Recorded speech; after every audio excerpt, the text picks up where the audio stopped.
Et si on parlait de sport ? Une émission produite par Laurent Garnier avec le concours du comité départemental olympique et sportif de Haute-Garonne. Et bonjour à toutes et à tous, très heureux de vous accueillir dans notre émission Et si on parlait de sport, avec à mes côtés pour cette émission spéciale Dialogue Sport, nos chroniqueuses Audrey et Pauline. Bonjour à toutes les deux. Bonjour Laurent. Au programme de cette émission, nous reviendrons sur les temps forts de cet événement dédié au sport et à ses réseaux, qui s'est déroulé mardi 24 octobre au centre des congrès Diagora à Labège. Dialogue Sport, un nouveau rendez-vous pour communiquer sport, a été organisé par l'association Sportivité en collaboration avec le club Invictus et l'agence Bellombra Communication. Audrey, quel est le concept de cette journée ? Alors, Dialogue Sport, c'est une invitation au dialogue sur des thèmes sportifs qui rassemblent les acteurs clés des mondes économiques, sportifs, institutionnels et politiques pour échanger, débattre et discuter des enjeux complexes liés au sport dans un contexte économique, institutionnel et politique. Au cœur de Dialogue Sport, l'idée est de promouvoir un dialogue constructif entre les différents acteurs de sport, notamment les représentants des entreprises, les décideurs politiques, les dirigeants sportifs, les athlètes et les experts du domaine. L'événement vise à encourager la compréhension mutuelle, la coopération et la recherche de solutions innovantes pour les défis auxquels le sport est confronté quotidiennement. Eh bien, concrètement, donc, comment s'est organisée cette manifestation ? Alors, les organisateurs avaient prévu 3 conférences avec des thématiques distinctes sur le sport et qui se sont conclues par une grande soirée de relations publiques autour d'un cocktail, une belle 3e mi-temps. Ouais, c'est ça, c'était sympa. Alors, la première conférence était sur le sponsoring et les réseaux sportifs, quel impact pour votre entreprise. Une deuxième conférence était dédiée au sport féminin à l'horizon 2024, avec les Jeux Olympiques comme vecteur de développement pour le sport féminin. On parlait également du développement du sport féminin, des initiatives inédites, des difficultés également au quotidien, le sport également de haut niveau, comment financer sa préparation, ses compétitions et sa reconversion quand on est une femme sportive de haut niveau. Et enfin, la 3e conférence était avec les collectivités au cœur du financement du sport. Alors tout ça, c'était animé par des spécialistes, Audrey. Toutes ces conférences ont été animées et présentées d'une main de maître par le célèbre Jacques Breda, assisté également par ses 2 arbitres de renom, Didier Don, coach et gérant de l'entreprise Engage et Talent, alliant le coaching et le boxing, et Bruno Lalande, homme aux multiples activités professionnelles, dont celle de président général de Women's Sport et Sponsoring.fr. Voilà, donc dans cette émission, et si on parlait de sport, Audrey, l'objectif de ce que l'on vous propose, c'est rentrer un petit peu dans cette journée exceptionnelle. Alors on a été piocher quelques intervenants, on les a invités autour de notre plateau pour parler et nous raconter comment ils avaient vécu leur journée, puis peut-être nous en mettre un petit peu sur leurs impressions. Oui, effectivement, Laurent, on a eu la chance de recevoir quelques invités à la sortie de ces conférences. C'était des tables rondes de 8 personnes. Donc, on ne pouvait pas recevoir tout le monde. Et du coup, c'était très intéressant d'avoir des retours à chaud, du bilan de ces tables rondes et des objectifs qui s'étaient fixés pour la suite d'un prochain événement. Alors, on a essayé de reproduire, bien évidemment, pas les 4 heures de conférence, vous comprenez bien, mais en même temps, vous donner un petit aperçu à travers des petites phrases qui sont sorties de ces différentes conférences. Il y a eu 3 conférences, donc on a pioché dans les différents intervenants. Et puis, vous allez aussi entendre ces chroniques qui ont été réalisées par Audrey et moi-même. L'idée, c'était de vous faire comprendre un peu ce qu'est Dialogue Sport et qu'est-ce qu'on va pouvoir faire derrière. Et cela dit, on a décidé d'appeler Et si on dialoguait sport, cette émission spéciale. Oui, Laurent. Et à la fin, nous aurons également l'avenir de cet événement et la suite pour une prochaine édition éventuelle. Avec notre André Lafenêtre. En conclusion. L'organisateur. Merci Audrey pour cette présentation complète. Pour l'émission Et si on parlait de sport, nous avons pu suivre les débats et recueillir les impressions à chaud de quelques intervenants qui se sont livrés de bonne grâce au jeu de l'interview au micro d'Audrey Vidotto et de Laurent Garnier à l'issue des conférences. Et si on dialoguait sport, première conférence. Et retour sur la conférence sur le sponsoring et les réseaux sportifs. Quel impact pour votre entreprise ? Donc cette première conférence traitait des bienfaits du sponsoring sur le business en général, sur les réseaux d'entreprise au service des clubs, avec les intervenants Nicolas Fauré, Jean-Pierre Payol, Thomas Fantini, Camille Node, Laurent Porte, Antoine Lebrun, Bruno Lalande et Maël Philopon. Retrouvez maintenant les extraits des intervenants sur scène. lors de cette conférence. Et oui, donc avec la première intervention d'Antoine Lebrun, directeur RSE, organisation et transformation du groupe LP Promotion. Ce qui est important, c'est que nous, même si aujourd'hui on travaille à l'échelle nationale, on reste un promoteur des territoires et c'est vraiment notre zone d'action, notre échelle. Et aujourd'hui, à côté des partenariats de sponsoring emblématiques, vous avez cité le TFC, l'Aviron Bayonnais, le TMB. On a aussi plus d'une soixantaine de partenariats avec des petits clubs et associations sur l'aspect sportif et culturel. Et j'ai envie de parler aussi de ces partenariats-là parce que la stratégie de sponsoring et mécénat, elle obéit à une certaine cohérence. Et on se veut donc promoteur des territoires. Donc les partenariats sportifs avec des clubs professionnels vont nous donner la capacité d'avoir une notoriété, une image de marque pour travailler la confiance auprès des partenaires. Mais l'échelle locale, elle est hyper importante. Moi, dans mon métier, dans la RSE, un des premiers trucs qu'on doit faire, c'est de cartographier ces parties prenantes. Donc quand on est promoteur, ce qui marque un petit peu, c'est qu'on a une grande diversité de parties prenantes. On a des professionnels, on a des élus, des collectivités, mais on a aussi beaucoup de particuliers, du propriétaire, le voisin, le salarié, le futur client éventuel. Et donc tous ces gens-là, on va beaucoup les retrouver aussi dans les clubs de quartier. Et un de nos enjeux aujourd'hui, construire des logements, c'est quelque chose d'hyper important parce que on loge les gens, mais un projet de construction, il a toujours une dimension d'acceptabilité. Donc on est souvent amené à faire de la concertation et finalement s'impliquer à l'échelle du quartier. On parle souvent de clubs de quartier. À l'échelle du quartier, dans des clubs, dans des associations, ça nous donne quelque part ce relationnel, ce côté humain avec des personnes qui vont pouvoir nous faire parfois des retours spontanés sur tel et tel projet, un contact, une entreprise qui pourrait travailler avec nous. Et donc voilà, ça c'est quelque chose de très important en termes de cohérence et c'est quelque chose qu'on fait dans la durée. Il y a une notion de consistance. Quand je vous parle de 70 clubs et associations soutenus, il y a 2-3 ans, c'était déjà 70 et dans 2-3 ans, ce sera encore 70, peut-être plus. Extrait de l'intervention de Bruno Lalande, dirigeant Sport Business, sport.fr, womensportsponsoring.fr. Je voudrais souligner plusieurs choses déjà. Je ne sais pas comment vous ressentez tout ce que vous avez entendu, mais je voudrais attirer votre attention sur le fait que tout le monde est talentueux ici, mais moi, ce qui m'a procuré le plus d'émotion, c'est les images qu'on a vues déjà. Et sur cette question de finance, je voudrais vous dire deux choses. La première, c'est que le sponsoring, c'est un sujet sérieux. Ça représente 2,5 milliards d'investissements en France, du secteur privé, et au risque de vous surprendre, alors moi je suis qu'un observateur, donc je regarde les faits. KPMG a publié une étude récemment sur ces 2,5, et au risque de vous surprendre, 36% de cette masse d'argent, majoritairement, elle est initiée par les clubs amateurs. Premier point. Le deuxième point, ces 2,5 milliards, c'est les clubs pro, les fédérations, et les événements sportifs. Et la majorité fait autorité.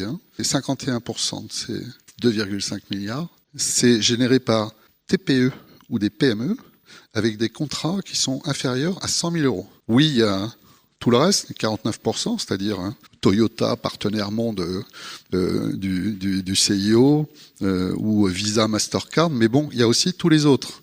Moi, je suis bien heureux d'être avec vous aujourd'hui. Alors, c'est vrai, j'ai eu la chance et j'ai encore la chance d'accompagner des grands détenteurs de droits mondiaux, des grands sponsors mondiaux, mais aussi des acteurs locaux. Et ce que je retiens, c'est que, en fait, ça marche pareil qu'on soit un grand sponsor mondial qu'un acteur plus modeste. Mais ça marche à plusieurs conditions. Moi encore, je vous le disais tout à l'heure, mon métier, ça a été d'accompagner des acteurs sur des problématiques de ROI. Bon, moi j'ai adoré ce que dit Monsieur Forêt à ma gauche, parce que la vraie vérité, comme il y a de l'émotion, il y a forcément de l'intangibilité. Alors, les directeurs financiers, ils n'aiment pas beaucoup l'intangibilité. Quand on arrête, on se rend compte de l'effet que ça procurait, n'est-ce pas ? Et pour moi, ça c'est un point important. Le sponsoring, ça marche toujours, à tous les coups, à partir du moment où il y a des règles qui sont respectées. On l'a entendu ici, la durée. Alors, il y a des one-shots qui marchent, mais c'est plus rare. La durée, c'est important. Il faut que ça soit dans une vision stratégique. Donc, il faut qu'il y ait une vision stratégique de l'entreprise. Il faut qu'il y ait une stratégie. Il faut qu'il y ait une exécution stratégique. Et il faut qu'il y ait un accompagnement. À partir du moment où ces règles-là, elles sont respectées, ça marche à tous les coups. Alors, il y a des indicateurs tangibles qui sont nécessaires dans l'entreprise. En l'occurrence, ça génère de la préférence de marque. Et puis après, ça va dépendre de la stratégie des entreprises. Des produits qui sont au cœur du terrain de jeu, comme aide, ou des produits qui sont en périphérie dans la prévention, comme Rempart Mutuel, ils n'ont pas les mêmes objectifs. Et extrait de l'intervention de Laurent Porte, directeur du CEVIF, de collectif de valeurs, d'insertion, de formation, de sport et de santé.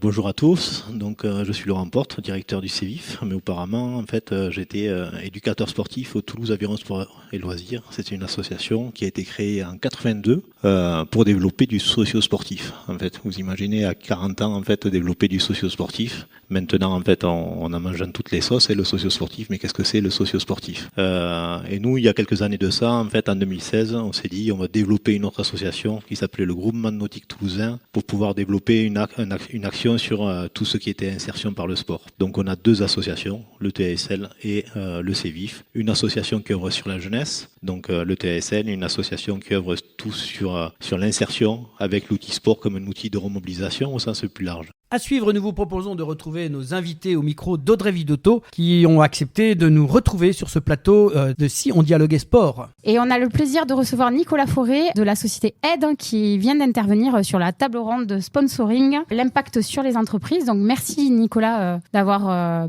voulu jouer le jeu avant de repartir pour de nouvelles aventures. On a un petit peu suivi ton intervention. J'aimerais bien te poser la question.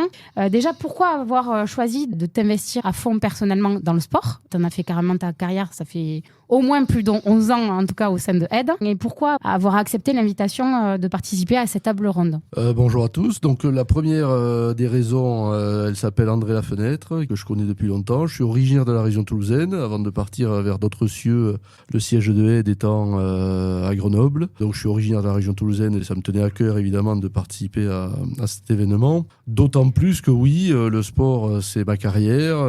Je l'ai commencé en tant que pratiquant pour en faire un business maintenant avec mes entreprises. Donc aujourd'hui, sur le sujet du sponsoring, ma marque avait une voix porteuse là-dessus. Donc il m'a paru tout à fait normal de venir dire quelques mots et d'échanger. Surtout que ça a été plutôt productif. On a eu des différents points de vue très intéressants. Alors, je rappelle, le thème de cette première table ronde, c'était sponsoring et réseaux sportifs. Quel impact pour votre entreprise? Alors, tu l'as très justement dit lors de ton intervention. Le sponsoring, c'est aussi un investissement dans le temps, puisque ta société a, en tout cas, moi, ça m'a marqué, j'ai noté, vous sponsorisez depuis l'âge de 6 ans.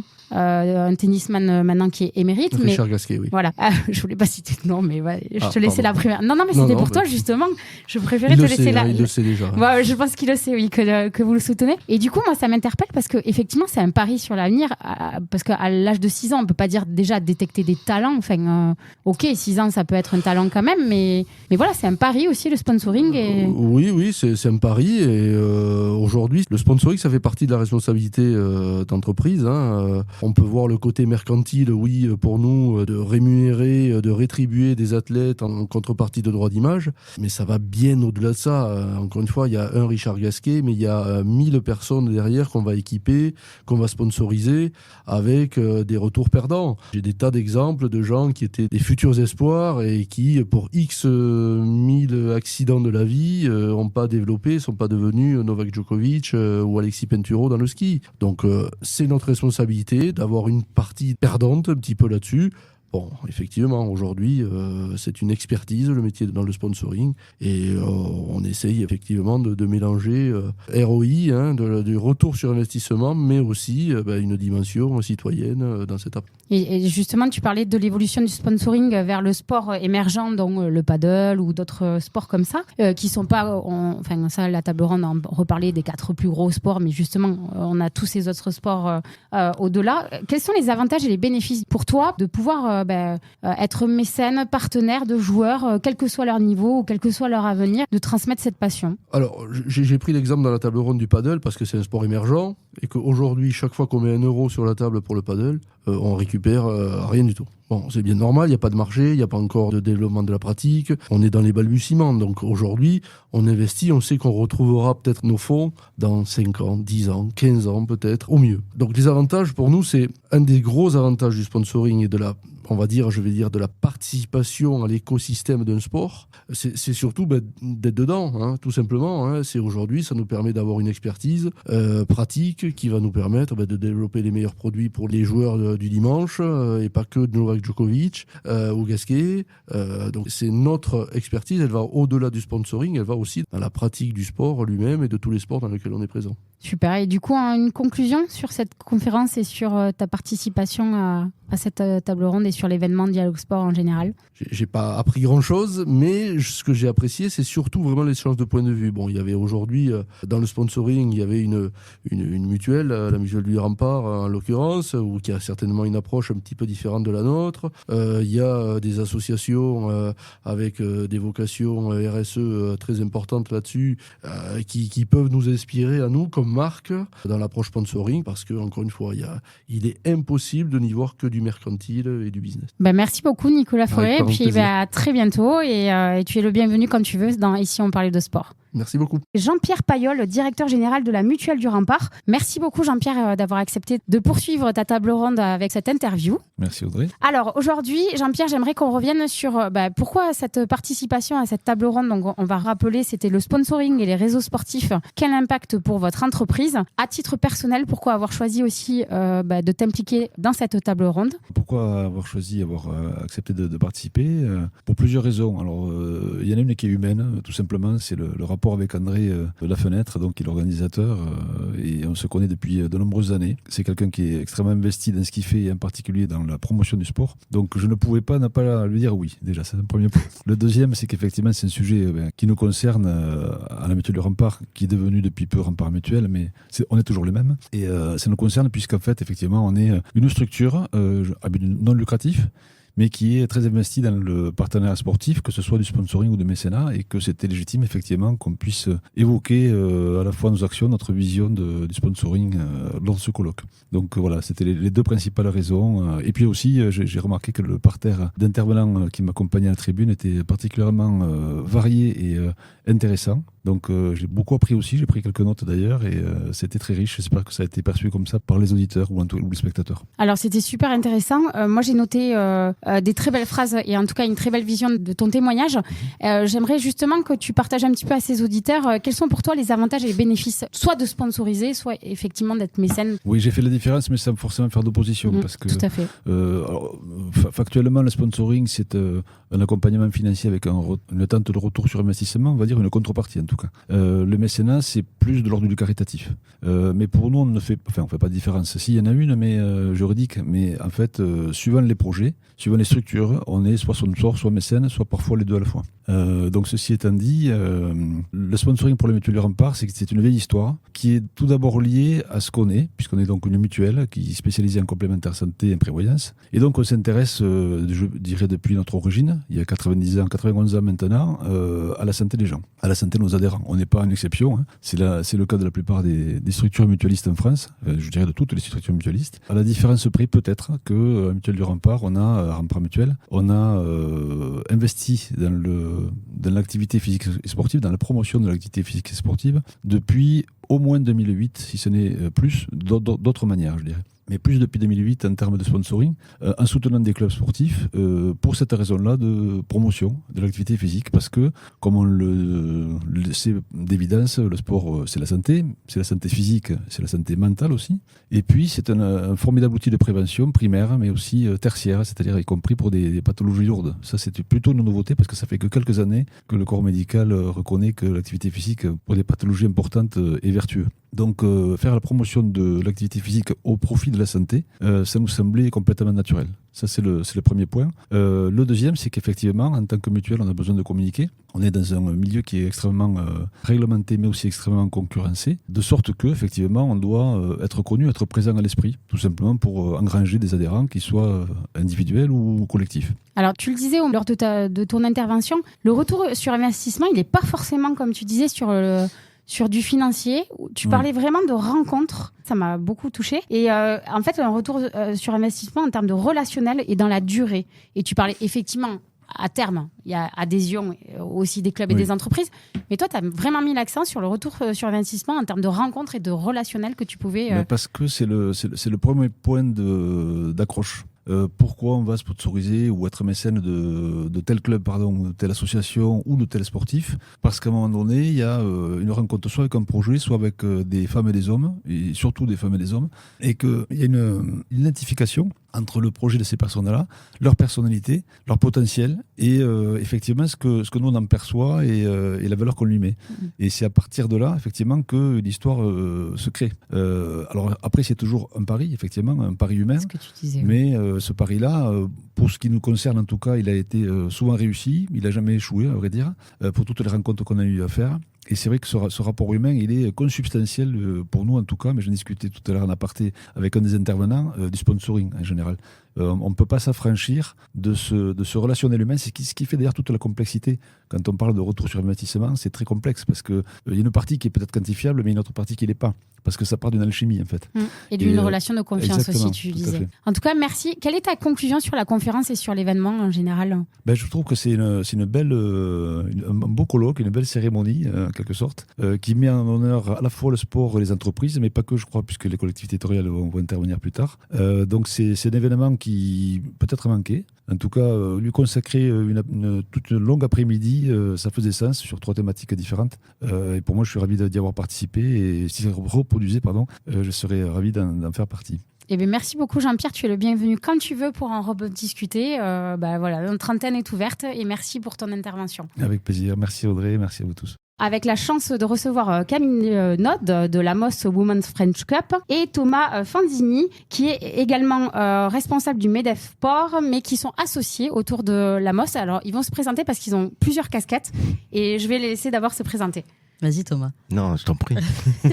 Alors du coup, moi je suis directrice d'une école de commerce spécialisée dans les métiers du sport, Amos Sport Business School, depuis 1 an. Et effectivement, à côté de ça, je suis la fondatrice d'un tournoi de pré-saison de football féminin qui s'appelle, de son naming, la Amos Women's French Cup. Qu'on avait eu la chance d'accompagner, d'encourager et de participer aussi. Magnifique tournoi féminin de très haute qualité. Merci. Et donc Thomas. Et donc moi Thomas Fantini, donc je dirige un groupe de restauration et d'hôtellerie qui s'appelle Esprit Pergo. Mais à côté de ça, je suis vice-président du MEDEF à tout ce qui est événementiel, tourisme et sport, et je suis membre aussi du conseil régional du sport. Voilà. Et donc associé de l'Amos, mais tout petit associé, puisque tout le mérite c'est quand même Camille. Donc on est là avec Sébastien pour l'accompagner dans sa belle démarche. Alors merci à tous les deux vraiment d'être là. Pourquoi avoir choisi le sport, ok, ça c'est bon, le foot, et toi tu es quand même un ancien joueur.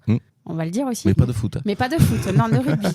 Et pourquoi aussi votre implication dans cette table ronde que je rappelle, c'était le thème du coup, le sponsoring et les réseaux sportifs, quel impact pour votre entreprise? Donc pourquoi accepter d'intervenir sur cette table ronde? Moi du coup, j'ai accepté celle-là pour pas accepter l'autre presque, sur le sport le sport féminin, justement parce que j'ai tendance à trop intervenir sur des sujets et on me met un peu dans un cadre sport féminin parce qu'on porte un événement de football féminin. L'idée là, c'était de parler juste du sponsoring et la partie économique aussi, de ce que ça peut susciter, des intérêts qu'on a nous à avoir des sponsors toujours plus impliqués, et le réseau effectivement qui est quelque chose de primordial pour un événement comme celui-ci. Et moi je suis intervenu parce que je suis en pleine démarche là-dessus avec le MEDEF et la région et l'État. Comme je le disais, je suis membre du conseil régional du sport et qui vise à rassembler aussi les entreprises. On sait que l'État aujourd'hui ne peut plus forcément tout financer, n'a plus forcément les moyens d'accompagner et les sportifs et les installations et les clubs. Et donc l'entreprise se doit de se fédérer avec l'État et avec l'ensemble des institutions, des fédérations pour accompagner tout ça, parce que c'est plein d'atouts, j'en ai parlé tout à l'heure, mais l'attractivité, la santé, bien-être et plein d'autres choses encore. Vous avez particulièrement eu des termes très forts. Toi, Camille, tu parlais vraiment de contrat de confiance et que la fenêtre était très restreinte et que du coup, en termes de sponsoring, c'était une co-construction chaque fois de partenariat. Et effectivement, moi, j'ai beaucoup apprécié ton intervention parce que comme tu disais, toi, c'est un événement par an. Qui engrange quand même des milliers d'euros et qu'il faut quand même trouver la vingtaine, comme tu disais, qui se renouvelle à 80%. C'est quand même énorme et je pense que les gens ne se rendent pas compte de ce genre d'investissement et ce travail qui est quand même colossal. Et toi, Thomas, justement, tu parlais beaucoup de ces valeurs que le sport, au-delà des valeurs sportives, c'était bien sûr toute la partie bien-être, santé, notoriété, performance, l'esprit d'équipe.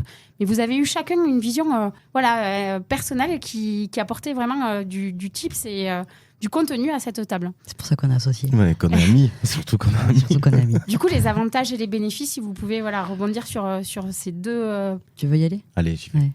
Alors déjà sur ce qu'a dit Camille, je le vois de l'intérieur parce que je l'accompagne, mais je pense que personne n'imagine ce que ça représente en implication, en stress, en investissement personnel pour arriver tous les ans à renouveler un tournoi comme ça qui me paraît être en plus primordial pour une région c'est une opportunité pour nous d'avoir ce tournoi et je crois que ça n'a pas été saisi par tout le monde et Camille se démène tous les ans, c'est comme elle le disait, c'est remis à zéro et on a la chance d'avoir ça, on a la chance d'avoir des gens comme Camille et je crois qu'il faut qu'on les soutienne. Et donc moi, perso, c'est pour ça que j'ai voulu que le MEDEF s'investisse à fond dans le sport parce que on en a parlé, mais au-delà de ce que peut véhiculer le sport en termes de performance, en termes d'esprit d'équipe, en termes de dépassement de soi-même, d'humilité aussi, de remise en question, c'est aussi l'attractivité, la notoriété, aussi fédérer des acteurs économiques dans toute une région et l'événement sportif permet ça, le club sportif permet ça, le sportif de haut niveau peut aussi amener beaucoup de choses à l'entreprise et au dépassement des équipes, à la fédération des équipes. Et donc tout ça en fait se mêle.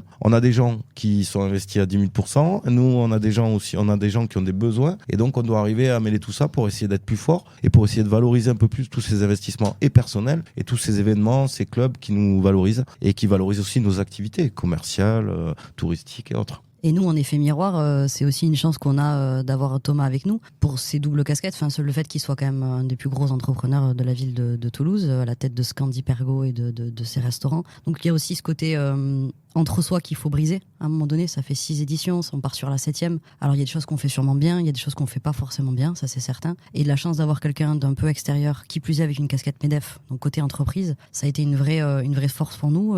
Thomas, cette année, il nous a aussi permis d'amener des sponsors. On voyait tout à l'heure LP Promotion qui était à la table. C'est grâce aussi au réseau de Thomas. Après, voilà, une fois plus, comme je disais, le plus dur, c'est de pouvoir convaincre et de pouvoir garder. Ça, c'est notre travail à nous en tant qu'événement. Mais c'est l'intérêt qu'on a, nous, de développer un réseau aussi localement avec des entreprises parties prenantes. Et au-delà de ça aussi, Thomas, tu disais que toi, tu avais aussi un enjeu qui est 5 ans pour tout mettre en place au sein de ton engagement aussi auprès du MEDEF. Donc, est-ce que tu peux, juste pour les auditeurs qui n'ont pas eu la chance, oui, alors, juste les 5 ans, les piliers En fait, tout part de... Je l'ai dit souvent, l'État, on ne peut plus tout demander à l'État parce qu'aujourd'hui, il a d'autres priorités. On parle de sécurité, d'enseignement, de plein de choses qui font qu'aujourd'hui, l'État n'a plus... On sort de Covid, ils n'ont plus forcément l'argent. La bonne initiative de l'ANS sous Claude Onesta, c'est de dire on va impliquer le monde économique et on va essayer de les relier dans nos causes parce qu'on a besoin d'eux aujourd'hui. L'avenir, il se fera plus tout seul. Et j'avoue que le MEDEF s'est impliqué à fond là-dedans. On a pris des présidences de commission, on a travaillé avec eux. Et aujourd'hui, on est dans le conseil régional de sport, un peu dans toute la France. Mais l'Occitanie est quand même la deuxième région la plus sportive de France, après l'Île-de-France. Donc il y a un gros enjeu ici en Occitanie. Et donc notre but... c'est d'aller aider, c'est de mobiliser les entreprises autour des sujets, c'est d'accompagner l'État sur les installations, c'est d'accompagner les sportifs mineurs et en plus, ça a un intérêt pour nous pour valoriser tout ça en entreprise et pour fédérer dans nos entreprises. Donc voilà, la mobilisation elle doit être générale. Je vous dis, le sport, c'est plein de choses. On parlait de bien-être et de santé. Enfin, c'est un vrai sujet, quoi. Le bien-être de nos collaborateurs aujourd'hui, le sport, c'est un vrai vecteur de bien-être de nos collaborateurs. Et c'est un bien-être d'avenir aussi pour les mutuelles. J'ai vu tout à l'heure la mutuelle et Rempart. Voilà, tout ça, c'est des sujets, on est tous liés, on est tous en commun et qui sont d'une importance majeure. Et du coup, une petite conclusion sur votre intervention sur cette table ronde et sur l'événement en général Dialogue Sport au sein de Diagora. Du coup, moi, je ne m'attendais pas à ce qu'on soit aussi nombreux. Enfin, j'avais vu qu'on était un certain nombre d'invités. Donc, j'avais un peu peur au début de se dire on n'aura pas le temps d'échanger et de discuter. Et finalement, on a vu que très rapidement, les prises de parole ont été aussi d'une personne à une autre en rebondissement. Et ça, c'était intéressant. Donc, on avait plusieurs personnes, l'entreprise, effectivement, nous, côté événement, le MEDEF, côté, on va dire, plus syndicat. Et puis après, on avait aussi une sportive avec la joueuse du Stade Toulousain. Donc, c'était intéressant de confondre un peu tout ça, d'avoir des choses très factuelles et des chiffres, et puis à la fois des ressentis plus personnels sur les difficultés qu'il y a quand même au quotidien, et on voit qu'il y en a encore beaucoup, même si je trouve qu'il y a de jolies pistes d'espoir côté entreprise privée, parce qu'elles se mobilisent quand même de plus en plus, et nous on le voit sur le tournoi.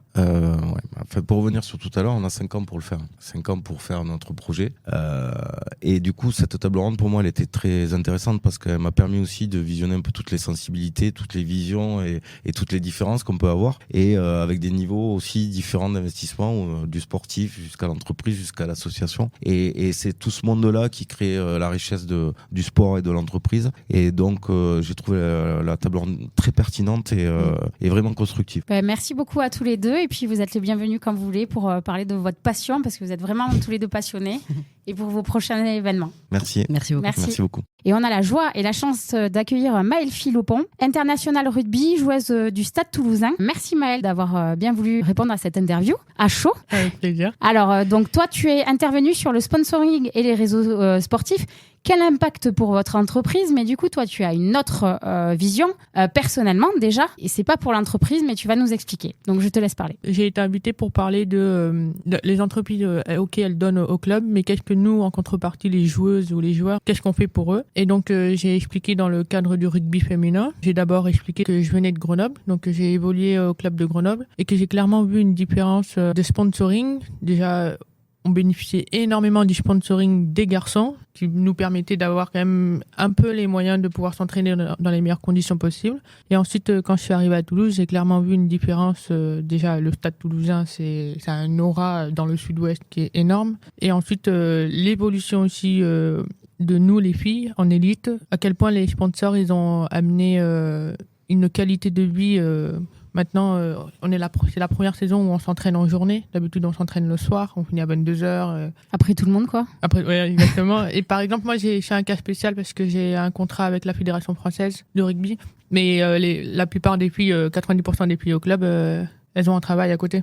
Donc, c'est pas là, du coup, la même qualité de vie. Et que je disais, du coup, que nous, les joueuses, on pouvait apporter aux partenaires, c'est les émotions. C'est nos victoires sont vos victoires, nos défaites sont vos défaites. Maintenant, on a quelqu'un qui s'occupe de tous les partenariats pour nous. Et l'objectif, c'est dans l'année d'avoir des actions de partenariat où on est 4 ou 5 joueuses à y aller. Par exemple, ça peut être une séance de dédicace dans les locaux de l'entreprise, des petites actions comme ça. Et du coup, c'est bien que tu sois là aussi parce qu'on n'a pas eu cette vision de toi en tant que sportive qui reçoit ce partenariat ou ce sponsoring. Qu'est-ce que ça vous apporte en tant que joueuse? Nous, ça nous apporte des éléments indirects, on va dire. Ça va pas nous apporter de l'argent directement. Même si le club, maintenant, commence à petit avoir des payes. Mais on est l'un des rares clubs en France à avoir des payes, déjà. On peut être considéré comme des princesses. Mais ça peut être, par exemple, rien que le trajet. On va faire des trajets en avion au lieu d'en bus. Maintenant, on a l'occasion de s'entraîner en journée parce que le club a démarché toutes les entreprises où les filles, elles travaillaient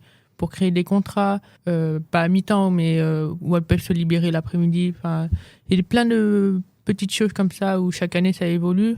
Maintenant, par exemple, au Stade Toulousain, ce qui serait intéressant, c'est d'aller évoluer sur tout ce qui est la partie médicale, d'avoir des machines ou des trucs pour pouvoir récupérer mieux ou des choses comme ça. Un meilleur confort de vie et une meilleure hygiène de vie aussi, le fait d'avoir ce soutien-là, en fait, indirectement. Oui, les filles, elles le disent clairement. Par exemple, la saison dernière, avant, du coup, on s'entraînait le soir. Les filles qui travaillaient, qui faisaient des 35 heures par semaine, voire plus, des fois, il y en a qui disaient j'arrive en retard à l'entraînement parce que j'ai eu une réunion de dernière minute. Mais c'est surtout, la saison dernière, on a eu 11 arrêts à cause d'éléments comme ça. C'est-à-dire que plus tu avances dans l'âge, plus tu fatigues plus facilement. Puis les filles disaient, j'arrive plus à faire les deux et je prépare ma dernière saison. Et t'as un ratio, par exemple, par rapport aux mecs où eux, peut-être qu'il y a eu moins d'arrêts parce que justement, c'était beaucoup plus confort par rapport... Je pense que les garçons, c'est des raisons plutôt différentes. Mais il y a plus d'arrêts chez les filles que chez les garçons. Et on rappelle quand même, vous vous entraînez tous les jours, pratiquement? Combien d'heures par semaine? Par semaine, on est à plus de 10 heures, c'est sûr. Plus de 10 heures par semaine, sans les matchs? Sans les matchs. Ouais, donc ça fait combien à peu près 15 heures semaine tu peux monter, oui, tu peux monter. 20 heures 15 heures plutôt. Ouais, donc un deuxième mi-temps, quoi. Oui. Un deuxième mi-temps, mais juste pour le sport, quoi. Quel est ton regard sur la conférence et sur l'événement et ta participation et à cette première table ronde? Qu'est-ce que tu as pu... Voilà. Pour être honnête, j'ai pas énormément parlé, mais ça a été très intéressant de connaître les points de vue et les arguments des acteurs, surtout des chefs d'entreprise, pourquoi ils font du sponsoring et qu'est-ce que ça leur apporte. Je comprends un peu mieux pourquoi nous on a des partenaires, pourquoi c'est important d'aller participer à ces actions de partenariat, parce que c'est un contrat win-win, quoi, c'est gagnant-gagnant. Et tu es d'accord aussi sur la petite question, on va dire, sur la problématique? Moi, ça m'a un peu scotché par rapport à aussi... Brigitte Linder, qui est présidente du comité départemental olympique et sportif, l'avait déjà souligné. Ces joueuses, comme vous, de haut niveau, qui s'entraînaient 15 à 20 heures par semaine, qui donnaient quasiment votre vie pour le sport et qui vivaient pas vraiment bien de votre métier et qui sont en difficulté pour aller faire après des compétitions comme les JO ou comme d'autres compétitions. Oui, je suis d'accord, c'est une réalité. Hein. Après, moi, j'ai de la chance d'être dans un sport collectif, mais j'imagine pas ce que c'est d'être dans un sport individuel, d'avoir toi-même démarcher toutes ces entreprises, prendre des refus aussi, j'imagine. Donc, j'imagine que ça doit être très étreintants. Bon, en tout cas, merci. Est-ce que tu as un petit mot d'encouragement, peut-être pour les filles aussi qui nous écoutent, ça fera et sport au féminin et sport table ronde de sponsoring. Je souhaite de réussite à tout le monde et de passer une superbe année. Merci beaucoup Maëlle, merci pour ton intervention et tu es la bienvenue quand tu veux dans Et si on parlait de sport. Et si on dialoguait sport, deuxième conférence. Pour cette deuxième conférence, c'était sur le sport féminin à l'horizon 2024. Au programme, les Jeux Olympiques comme vecteur de développement pour le sport féminin, développement du sport féminin, des initiatives inédites, sport de haut niveau, comment financer sa préparation, ses compétitions et sa reconversion quand on est une femme sportive de haut niveau. Pour cette table ronde, nous avions la chance d'avoir 8 invités exceptionnels, Maglone Pontier, Marie Lopez-Vivanco, Patrick Chevalier, Nordjialem Miaro, Carole Ferriou, Alan Fenoglio, Jérôme Louvet et Karine Mathieu. Et donc, retrouvez les extraits de ces intervenants sur scène que nous avons pu récupérer pour vous. Donc, extrait de l'intervention de Nordjialem Miaro, présidente de la Ligue de handball féminin. C'est une opportunité, et ça c'est Marie-Georges Buffet qui le disait le mois dernier sur un séminaire, et j'ai bien aimé cette phrase où elle parle d'une opportunité dont on doit se saisir pour faire évoluer les choses. Mais malheureusement, il y a eu déjà des JO avant, et si je reprends le handball, l'équipe de France féminine a été championne olympique, et je vous garantis qu'il n'y a pas beaucoup de lignes qui ont bougé depuis. Donc c'est leurré de penser que les JO vont être un peu la potion magique, il va révolutionner les choses. Par contre, il faut qu'on le prenne comme une opportunité pour continuer à travailler, mettre en lumière un maximum de sport, encore plus, et continuer à avancer. Je pense que c'est un très très long processus. Mais ça fait partie du processus. Un mot aussi de l'intervention d'Alan Fenoglio, académiste des sportives. À Toulouse pour aider au développement du sport féminin, surtout le sport féminin individuel, parce qu'il faut bien quand même séparer les sports co et le sport individuel, il y a quand même pas mal de choses différentes. Et du coup, on a créé il y a 3 ans à Font-Romeu, en collaboration avec la région Occitanie, une académie qui a pour but de rassembler des jeunes sportifs de haut niveau. Jérôme l'a vécu au tout début, donc elle pourra vous en parler, pour les aider à être proactives sur leur carrière. Parce qu'on le sait actuellement, les fédérations et le ministère des Sports ont beaucoup moins de moyens pour pouvoir accompagner les sportifs et les sportives. Donc le meilleur moyen pour moi, c'est que ces sportives soient proactives et qu'elles créent leur propre économie et qu'elles créent leur propre image de marque. Donc c'est ce qu'on fait pendant ces 4 jours. On les forme sur différents ateliers, que ça soit du sponsoring, prise de parole en public, que ça soit la préparation mentale, la nutrition. Il y a pas mal d'ateliers différents. Et le but, c'est qu'on leur donne des outils pendant ces 4 jours pour qu'elles prennent conscience de leurs capacités et qu'elles prennent conscience qu'elles peuvent gérer leur carrière comme des grandes. Donc c'est ce qu'on fait depuis 3 ans à Font-Romeu, et ce projet va être dupliqué en mai 2024 au CERS de Cabreton et à Hossegor, pour qu'on puisse aussi accompagner des sportifs de sports d'hiver et faire la même chose du coup. Donc voilà ce qu'on met en place depuis 3 ans, et ça se développe plutôt bien. Et dernier extrait de l'intervention de Jérôme Louvet, qui est une skateuse en route pour les Jeux de Paris 2024. Et donc du coup, oui, je disais que moi j'ai participé à la première édition de l'Académie des sportives, et ça a été un vrai bonheur d'y avoir été. En fait, j'étais un peu dans une période où je ne savais plus trop où j'en étais au niveau de moi, ma carrière dans le sport de haut niveau. C'était assez compliqué à gérer parce que je pense que comme tout sportif de haut niveau, ou même comme tout humain, à partir de l'adolescence, ça devient un peu compliqué de savoir qu'est-ce qu'on veut, où est-ce qu'on veut aller. Et c'est vrai que de rencontrer toutes ces sportives de sports complètement différents et où on n'a pas du tout les mêmes rythmes de vie, de pouvoir discuter de tout ça, en fait, ça rapproche vachement, et on se rend compte que on n'est pas seul à vivre ces choses-là. Donc c'est vrai que de ce côté-là, comme j'ai dit, je pense que ça a un peu sauvé mon rêve dans le skateboard. Et après, tous les ateliers qui ont été mis en place ont été vraiment de ressources énormes pour apprendre à gérer que ce soit les réseaux sociaux ou même le stress en public. À suivre, nous vous proposons de retrouver nos invités au micro d'Audrey Vidotto pour cette deuxième conférence. On a la joie de recevoir Maglone Pontier.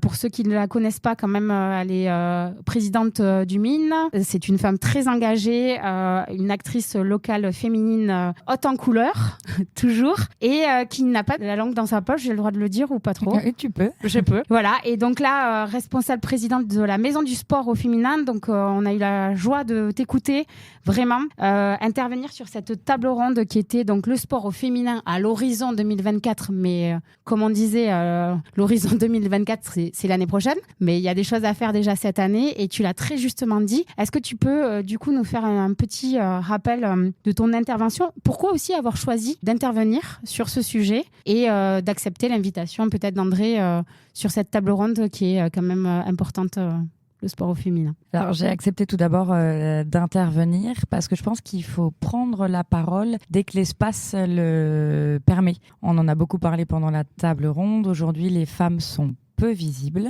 Je le disais, l'UNESCO rapporte que 4% seulement des sports médiatisés concernent les femmes, donc il y a un énorme chemin à parcourir. Donc dès qu'on peut être médiatique et médiatisé, je pense qu'il faut saisir l'occasion. On l'a dit aussi, 2024, c'est pas un horizon. 2024, c'est l'occasion de parler du sport au féminin, mais c'est pas 2024, même si les Jeux sont pour la première fois paritaires, qui va régler les soucis d'inégalité qui sont très prégnants dans le sport entre les femmes et les hommes. Alors du coup, toi, par rapport à la maison du sport au féminin, il y avait 6 axes de travail. Il y a un autre truc que tu as dit, et ça m'a scotché, la mascotte. Est-ce que tu peux redire la mascotte du NBA, s'il te plaît? J'adore cet exemple, qui est terrifiant. Terrifiant. Et très symptomatique en même temps. Oui, la mascotte de la NBA gagne 3 fois plus que le plus gros des salaires féminins en basket aujourd'hui. Voilà, ça c'est donc je terrifiant. pense que ça prouve un peu la considération de la femme dans le sport. Et pourtant, il y a plein d'initiatives. Et pourtant, on l'a vu aujourd'hui, il y a plein d'hommes et de femmes qui agissent et qui font, mais factuellement, on est dans un secteur très inégalitaire. Et c'est rigolo et effroyable en même temps parce que le sport, c'est un lieu vraiment de méritocratie, c'est ce qu'on disait, de tolérance, de vivre ensemble. C'est le seul endroit où en France, on applaudit tous les genres, toutes les races, etc. Et c'est merveilleux, quoi. C'est l'endroit où on se réunit dans une espèce de bienveillance, dans un rêve commun, etc. Et en même temps, on s'aperçoit que 10% des femmes sont à la tête des ligues et des fédés. On s'aperçoit que dans les 100 sportifs du monde les mieux payés, il n'y a que 2 femmes, merci le tennis, Serena et Naomi. On s'aperçoit que dans les équipements sportifs, 90% portent le nom d'hommes et seulement 10% portent le nom de femmes. Et c'est ces espaces où les femmes sont peu visibles, c'est ces espaces où les femmes n'ont pas accès qui créent des inégalités dans le sport, mais partout ailleurs. Parce que le sport, c'est un vecteur sociétal très fort et c'est un marqueur sociétal très fort. Tout le monde fait du sport, tout le monde a un rapport avec le sport. Donc dans ce combat, on va bien au-delà. Et c'est la place de la femme dans la société, dans son parcours professionnel, dans la représentativité qu'elle peut avoir dans l'espace public, etc. Et tu disais aussi à très juste titre que c'est le plus beau, c'est des grandes méritocraties, mais c'est aussi le lieu de grande violence et d'inégalité. Exactement, on l'a vu et c'est vrai que la maison du sport s'est créée il y a un peu plus d'1 an maintenant autour de grands sportifs de haut niveau. On a vu Nodi Miaro tout à l'heure, la présidente de la Ligue de hand. On est avec le TFC, Damien Comolli et Didier Lacroix pour le Stade Toulousain qui sont tous les deux mes vice-présidents. On est parfaitement paritaire. C'est pas un arcane féminin du tout, la maison du sport au féminin. Il y a Intersport, la BNP, le MEDEF, la Dépêche, Pierre Fabre, les pharmacies Lafayette. Enfin, il y a toute la place toulousaine et tout le game sportif, associatif, club privé dans ce combat-là. Donc c'est pas du tout un combat qui doit être dogmatique. Je le disais, c'est un féminisme strict, très ouvert et des combats qui a mené tous ensemble et de manière ultra pragmatique. Quelle est un petit peu ta conclusion sur cette table ronde pendant 1 heure, 1 heure et demie? Vous avez pu débattre de ça. Est-ce qu'il y a eu, toi, quel est ton regard maintenant à la fin de cette table ronde? Est-ce qu'il y a de l'espoir? Est-ce que là, la dernière phrase s'entend pour... moi, ça m'a... Mais surtout que c'est pas vrai, c'est l'égalité des salaires qui est la plus proche parité qu'on va atteindre. Elle est en 2187, donc en plus c'est pas 100 ans, mais c'est pas grave. Non, je pense qu'il y a encore énormément de chemin. On l'a vu, les actualités dernières. Je vais pas citer de noms, parce qu'on va encore dire que je parle trop, mais les violences dans le sport et les attitudes qu'il y a pu avoir contre des femmes sont hallucinantes. Faut quand même qu'on s'en rende compte. Elles sont hallucinantes. Donc bien évidemment que le chemin il est encore hyper long et je peux pas trouver ça acceptable qu'on se dise c'est bien en avance. Bien évidemment que c'est chouette d'avancer et qu'on recule pas, et quoique on n'a qu'à voir l'actualité aux États-Unis ou ailleurs pour voir que si on recule à certains endroits, mais il faut, je pense, toujours beaucoup s'indigner et lutter sur tous ces sujets. Donc lutter sur tous ces sujets, c'est parler des femmes, les visibiliser, c'est ce qu'on a dit tout à l'heure, on a un podcast qui s'appelle Niquer autour du sport au féminin qui est génial. On écrit des bouquins, on intervient dans les écoles toutes les semaines, on change le nom des équipements sportifs pour donner des noms de femmes, etc. Il faut s'emparer de manière pragmatique et visible de tous ces sujets. Merci beaucoup. Un petit bilan, un petit point sur l'événement aussi, Dialogue Sport sur Toulouse. Bien sûr, je félicite déjà les organisateurs. Le sport en général, parfois, est un peu malmené, on va dire. On n'en parle pas, mais par exemple, il y a 60% des sportifs de haut niveau qui vont au JO, hommes et femmes, qui vivent sous le seuil de pauvreté. On est dans un pays où la culture sportive est pas hyper mise en avant par rapport à d'autres pays comme les États-Unis par ailleurs, où le sport fait partie intégrante de votre carrière universitaire, de votre parcours, de votre mérite, etc. Donc je pense que tous les événements où on parle de sport sont bons à prendre et sont à valoriser. Il faut être présent. Merci en tout cas de ta présence. Merci d'avoir bien accepté cette interview. Et puis à très bientôt. Tu es la bienvenue quand tu veux pour parler aussi de sport et de tes autres projets dans Ici on parlait de sport. Merci mesdames. Marie Lopez Vivanco, c'est ça ? Vivanco. Bonjour. Bonjour. Et on accueille en même temps Patrick Chevalier. Bonjour. Tous les deux, vous avez monté une petite structure qui s'appelle Juvaprod. Vous êtes des passionnés d'images, on va dire, de photos et de reportages. Vous êtes ici à Dialogue Sport, qui vous amène pour un sujet sur le sport féminin. Donc je vais d'abord m'adresser à Marie. Qu'est-ce qui vous a fait venir sur ce Dialogue Sport ? Quelle est votre présence en fait ? C'est Patrick. Patrick, c'est mon moteur.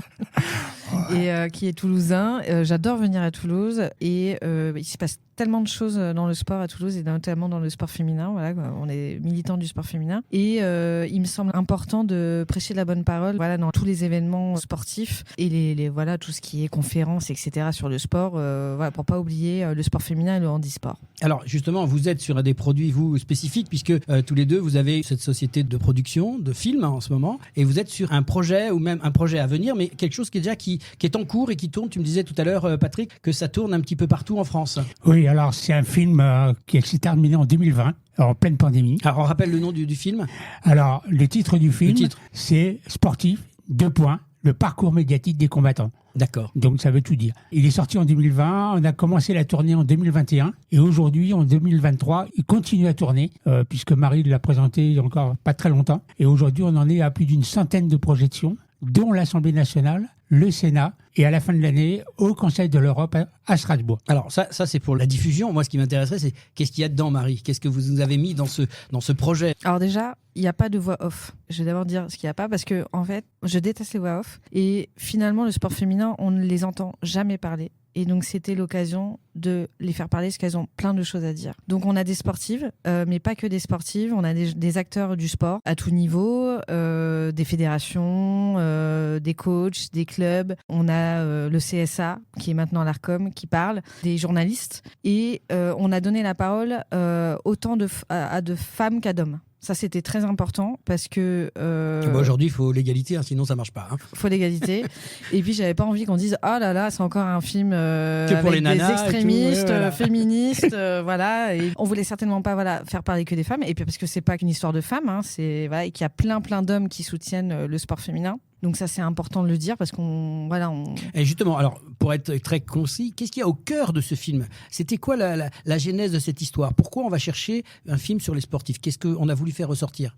C'est de comprendre pourquoi on les voit pas. D'accord. Donc, à travers les images. Et qui dure combien de temps, ce reportage ? Alors, il dure 52 minutes. 52 minutes d'images, ouais. De belles images, j'imagine. On parlait tout à l'heure en off que vous avez mis la photo. J'imagine que la qualité, l'esthétique doit être important dans ce film ? Oui, tout est filmé à l'appareil photo. Et comme on a eu du mal, on n'a pas eu de chaîne au début qui nous ont suivis, parce que quand on parle du sport féminin, ça n'intéresse personne à part si c'est gratuit. Et donc, on l'a fait avec les moyens du bord. Donc, c'est-à-dire que Patrick est allé chercher le financement et je suis allée sur le terrain, filmer, j'ai monté, j'ai réalisé seul. Donc, le film, il est pas, il est ce qu'il est. Il est pas parfait, mais il donne la parole et il est authentique. Alors, si on veut le voir ou si on veut se le procurer ou si on veut pourquoi pas le visionner, comment on peut faire ? Quels sont le contacts ? Comment ça se passe, Patrick ? Pour les voir, il suffit de prendre contact avec notre société, donc par mon intermédiaire. Et puis après, on organise des projections. Alors, ton intermédiaire, pardon, mais c'est quoi le contact ? Il y a un nom, il y a un site ? Oui, il y a un site. Enfin, il y a Juvaprod. Juvaprod. Juvaprod.fr, voilà. quelque chose comme ça. .com. Voilà. C'est important. On est international.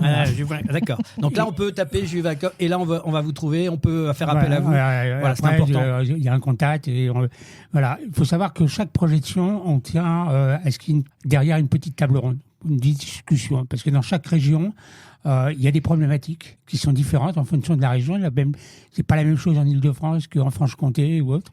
Voilà, donc ces petits débats permettent aujourd'hui le travail qui a été fait avec Marie pendant 2 ans de tournage et tout. Ça nous permet aujourd'hui de dire on va pouvoir faire une suite.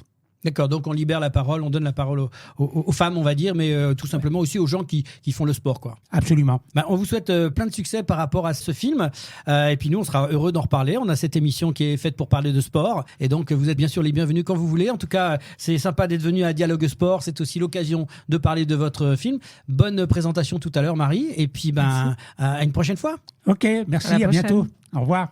J'ai le plaisir de recevoir Karine Mathieu, qui est responsable du golf au féminin. Donc, tu as eu la chance d'intervenir sur cette table ronde, le sport au féminin à l'horizon 2024.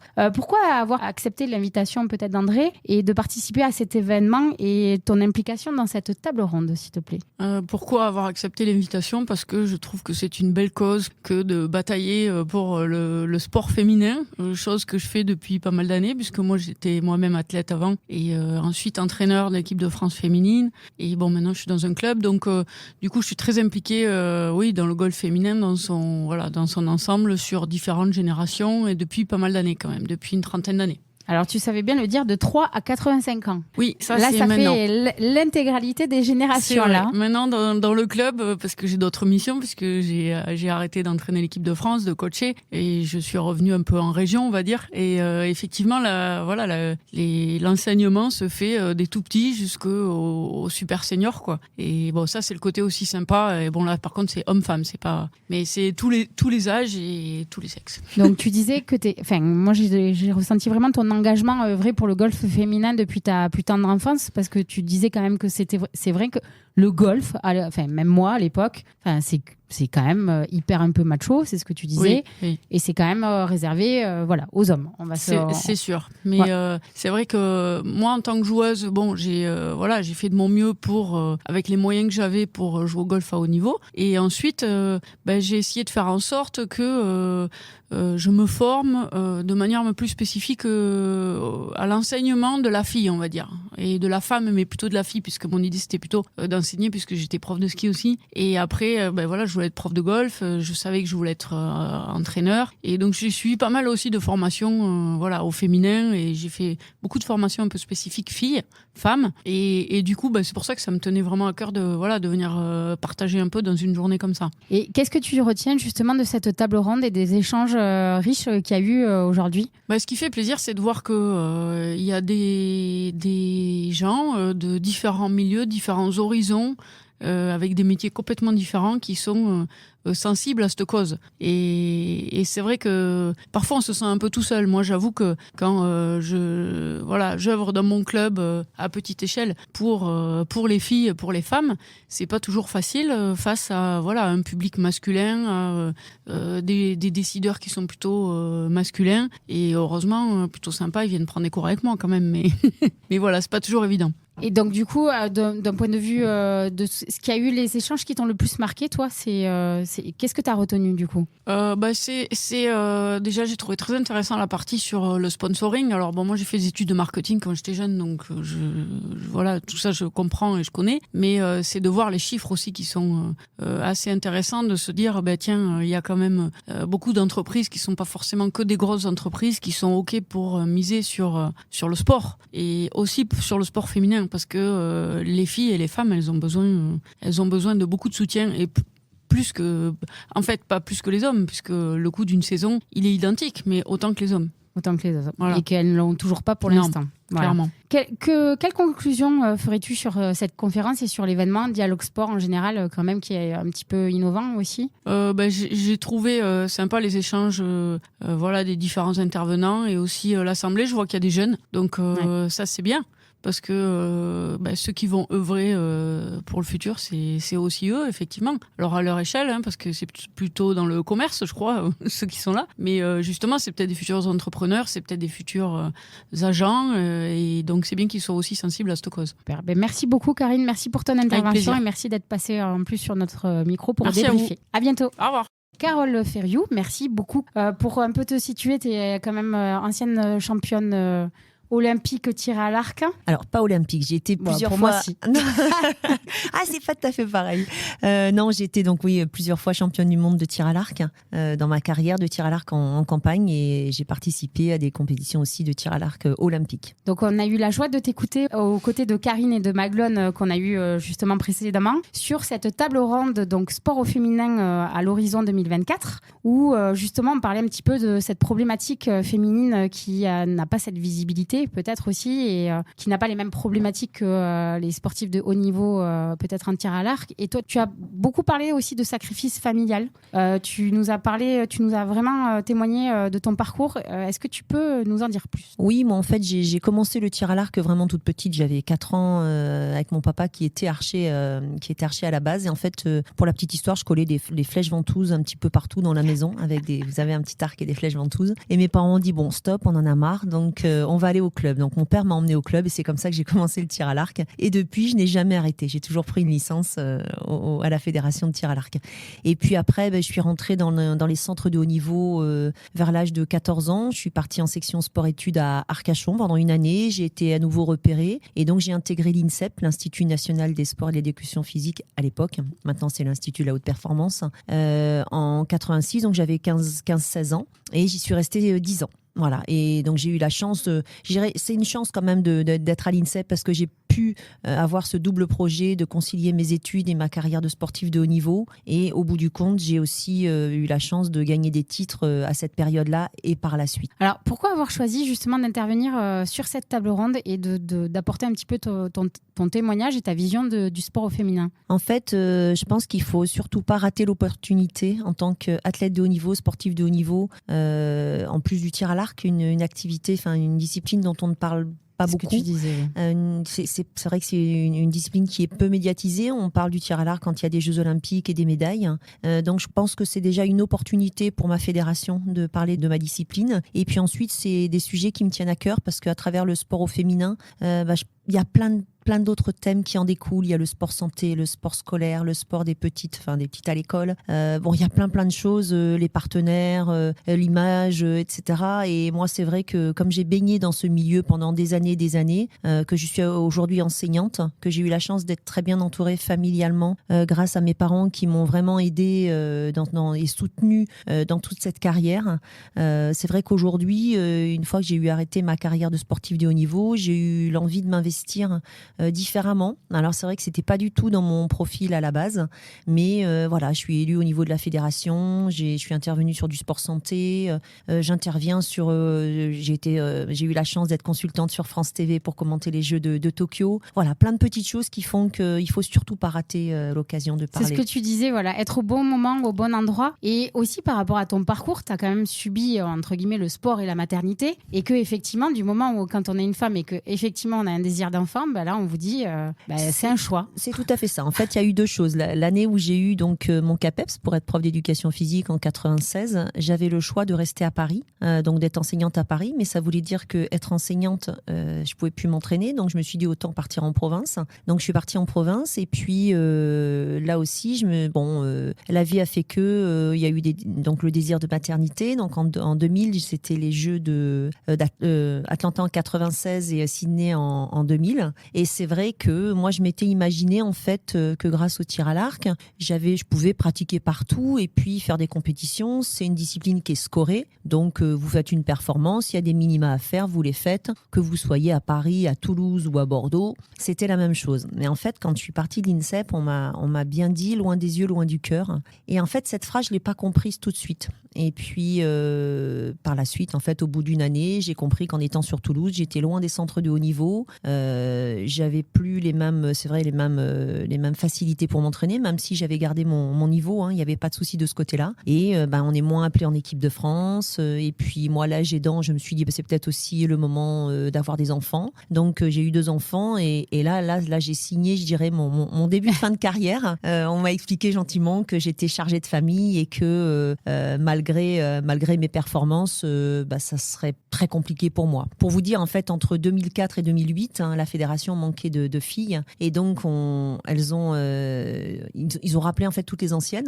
Donc moi, je suis arrivée sur une sélection, c'était à Vittel en 2007. Et le DTN de l'époque nous avait convoqué avec une autre copine. On était toutes les deux mamans et on avait compris en fait que quoi qu'on fasse, on était là en tant que sparring partner et à mon avis pas sélectionnable. Donc c'est compliqué.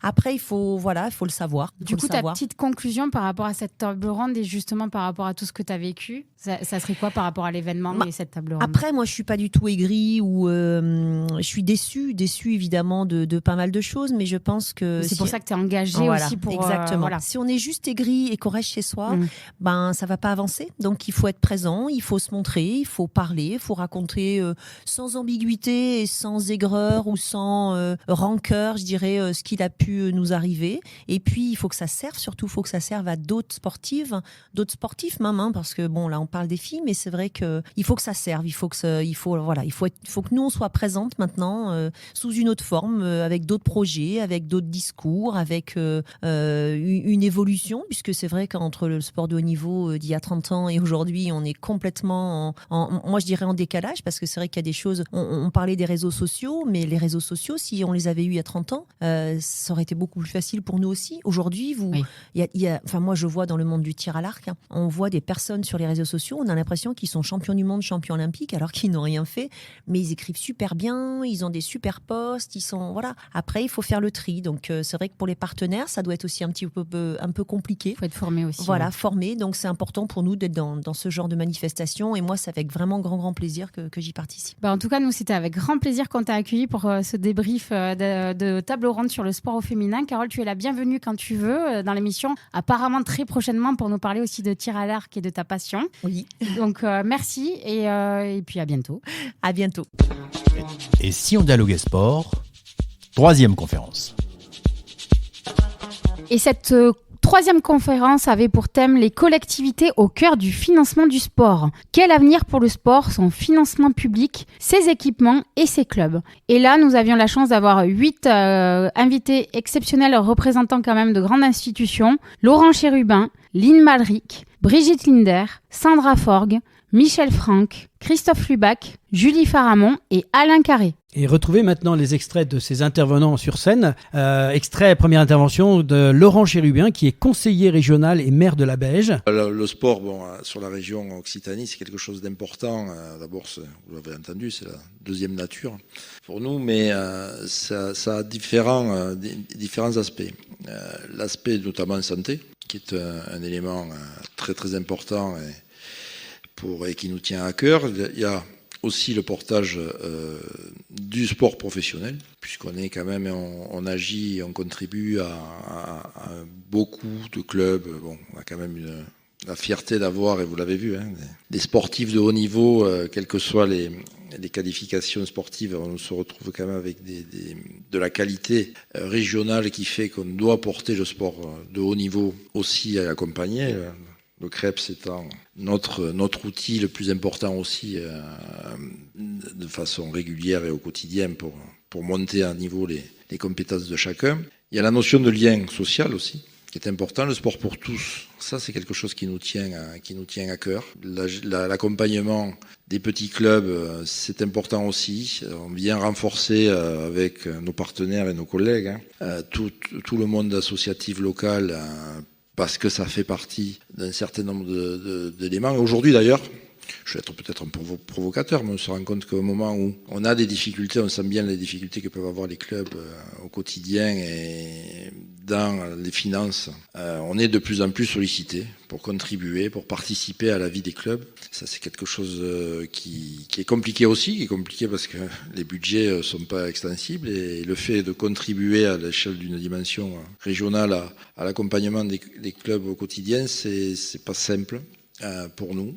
C'est d'ailleurs pour ça qu'on intervient sur des actions plus ponctuelles, avec des événements un peu plus forts. On essaye de contribuer, et d'ailleurs les conseillers régionaux ont chacun la possibilité d'intervenir sur ces sujets-là. Et puis après, pour nous, le sport, c'est quelque chose d'important parce que ça stimule aussi l'économie locale. Et ça, c'est une de nos compétences les plus importantes. Et le fait d'accompagner via le sport les compétences locales et l'économie locale, c'est pour nous essentiel. Extrait de l'intervention de Sandra Forgue, qui est présidente du CREPS de Toulouse. Le rôle du CREPS, il y a 3 volets essentiels. Le premier, c'est l'accompagnement des fédérations pour leur politique sportive de haut niveau. Donc on accompagne, on héberge des pôles France, des pôles espoirs, en fait, tous des dispositifs en accompagnement des fédérations. Les fédérations viennent, installent leur matériel, leur pôle, et puis nous on les accompagne dans un certain nombre de services et d'accompagnement, notamment tout l'aspect médical, suivi médical et social, ainsi de suite, psychologique. Niveau d'études aussi, on a un suivi d'études pour les mineurs et voilà, donc il y a tout dispositif autour du haut niveau. Un deuxième volet qui est celui de la formation des métiers du sport. Donc on est labellisé pour un certain nombre de formations et on le fait avec des partenariats divers et variés sur tout le territoire. Et le troisième volet, c'est l'accueil dans nos 22 hectares qui sont bien entretenus, qui sont jolis, avec des infrastructures de haut niveau qui peuvent répondre à tous les stages, les compétitions, sur les calendriers. Voilà, donc c'est un établissement au service du sport, au service des collectivités, au service des associations, et avec toute la problématique d'une gestion d'un parc comme ça. Donc, enclin aux problématiques de financement, évidemment, et on y reviendra. Extrait de l'intervention de Michel Franck, qui est de Andes, premier adjoint du sport à la mairie de Albi. C'est un réseau qui a grandi. C'est un réseau qui a aujourd'hui à peu près 25 ans et qui regroupe aujourd'hui 8000 communes ou intercommunalités. C'est dire effectivement si c'est un réseau important qui compte dans la France. Il a été créé à l'origine, vous le savez tous sans doute, par Jacques Touroud, qui était maire adjoint de Castres à l'époque. Et avec Lynn, nous faisons partie du comité directeur qui regroupe 36 membres. Je crois que c'est devenu aujourd'hui réellement un lieu d'échange, de partage, une force de proposition et un interlocuteur crédible auprès des fédérations et auprès du gouvernement. Il n'est pas rare, effectivement, que les administrateurs rencontrent le ministre des Sports ou d'autres fédérations la ministre des Sports, oui, pardon, ou les fédérations pour essayer de faire avancer les choses, pour dire qu'effectivement les collectivités existent et qu'on est d'accord que tout se décide à Paris. Sauf que nous, en province, on existe aussi, quand je dis nous, les Occitans, mais tous les autres aussi, et qu'effectivement, que les choses se décident dans les salons dorés de Paris, peut-être, mais ceux qui appliquent ensuite les règles, c'est nous, élus locaux, et donc il faut peut-être un peu recentrer les choses là-haut, et donc l'Andes et ce porte-parole, je vous dis, crédible, plein de bon sens, j'allais dire, qui rapporte les réalités des collectivités locales de proximité. Alors la région, certes, et le département et les communes, qui sont l'essence même des collectivités de proximité, et donc l'Andes se charge d'essayer de faire tout ça, et il me semble qu'elle le fait bien, notamment depuis quelques années. Extrait de l'intervention de Christophe Lubac, qui est maire de Ramonville et conseiller départemental de la Haute-Garonne. La nôtre, alors il faut avoir à l'esprit quand même ces 4000 licenciés sportifs. Alors je vous rassure, c'est pas que des Ramonvillois, parce que notre sphère d'influence, elle est plus large que celle de Ramonville, mais 4000 licenciés pour 15 000 habitants, c'est quand même un beau rapport. Donc notre logique, elle a été celle du sport pour tous, en disant Ramonville ne sera jamais une ville qui portera des clubs de haut niveau sur son territoire parce qu'elle n'en a pas les moyens. En gros, on consacre à peu près 7% de notre... On évoquait 2% du PIB concernant le sport. Nous, on est à 7% en gros. En gros, on met 1 million d'euros par an sur tout ce qui concerne les infrastructures, le fonctionnement, les subventions des clubs sportifs. C'est-à-dire qu'en gros, un licencié sur Ramonville, un licencié sportif, coûte 250 € par an à la collectivité. Ce choix-là, on le fait en disant, on peut se permettre de le faire en ayant un panel de clubs sportifs assez large. On touche quand même pas mal de disciplines, je crois qu'on en a plus d'une trentaine qui sont présentes sur le territoire. Mais par contre, on s'arrête à un certain moment. C'est-à-dire qu'on est sur la logique des valeurs du sport. Comment est-ce qu'on fait passer les valeurs du sport auprès des jeunes sur nos territoires, au travers des écoles, dans chacune des disciplines? Comment est-ce qu'on fait passer ces valeurs de mixité, de lien social, de partage, d'entraide, qui sont importantes dans les valeurs du sport, au travers aussi de l'école, et comment est-ce qu'on fait rentrer le sport dans l'école? Mais par contre, on s'arrête à un certain moment, c'est-à-dire, alors pour l'anecdote, Frédéric Michalak a passé très peu de temps, mais est passé par Ramonville. Il n'est pas resté longtemps, forcément. Et enfin, dans ces extraits, l'intervention d'Alain Carré, qui est le président du Colomiers Rugby Club. Mais la subvention à Colomiers, elle était constante jusqu'à l'année dernière. Mais donc, c'est la première année. Nous, donc avec Pierre, là, on est aux commandes depuis une vingtaine d'années. Il y a 30 ans que je suis au club. Et on était constant depuis ce qui nous était arrivé donc en 2004, le dépôt de bilan, la liquidation, Et quand nous sommes revenus, elle a toujours été constante. Mais faut dire que cette année, on a eu une baisse qui était pratiquement de 10% quand même sur nos subventions de la municipalité.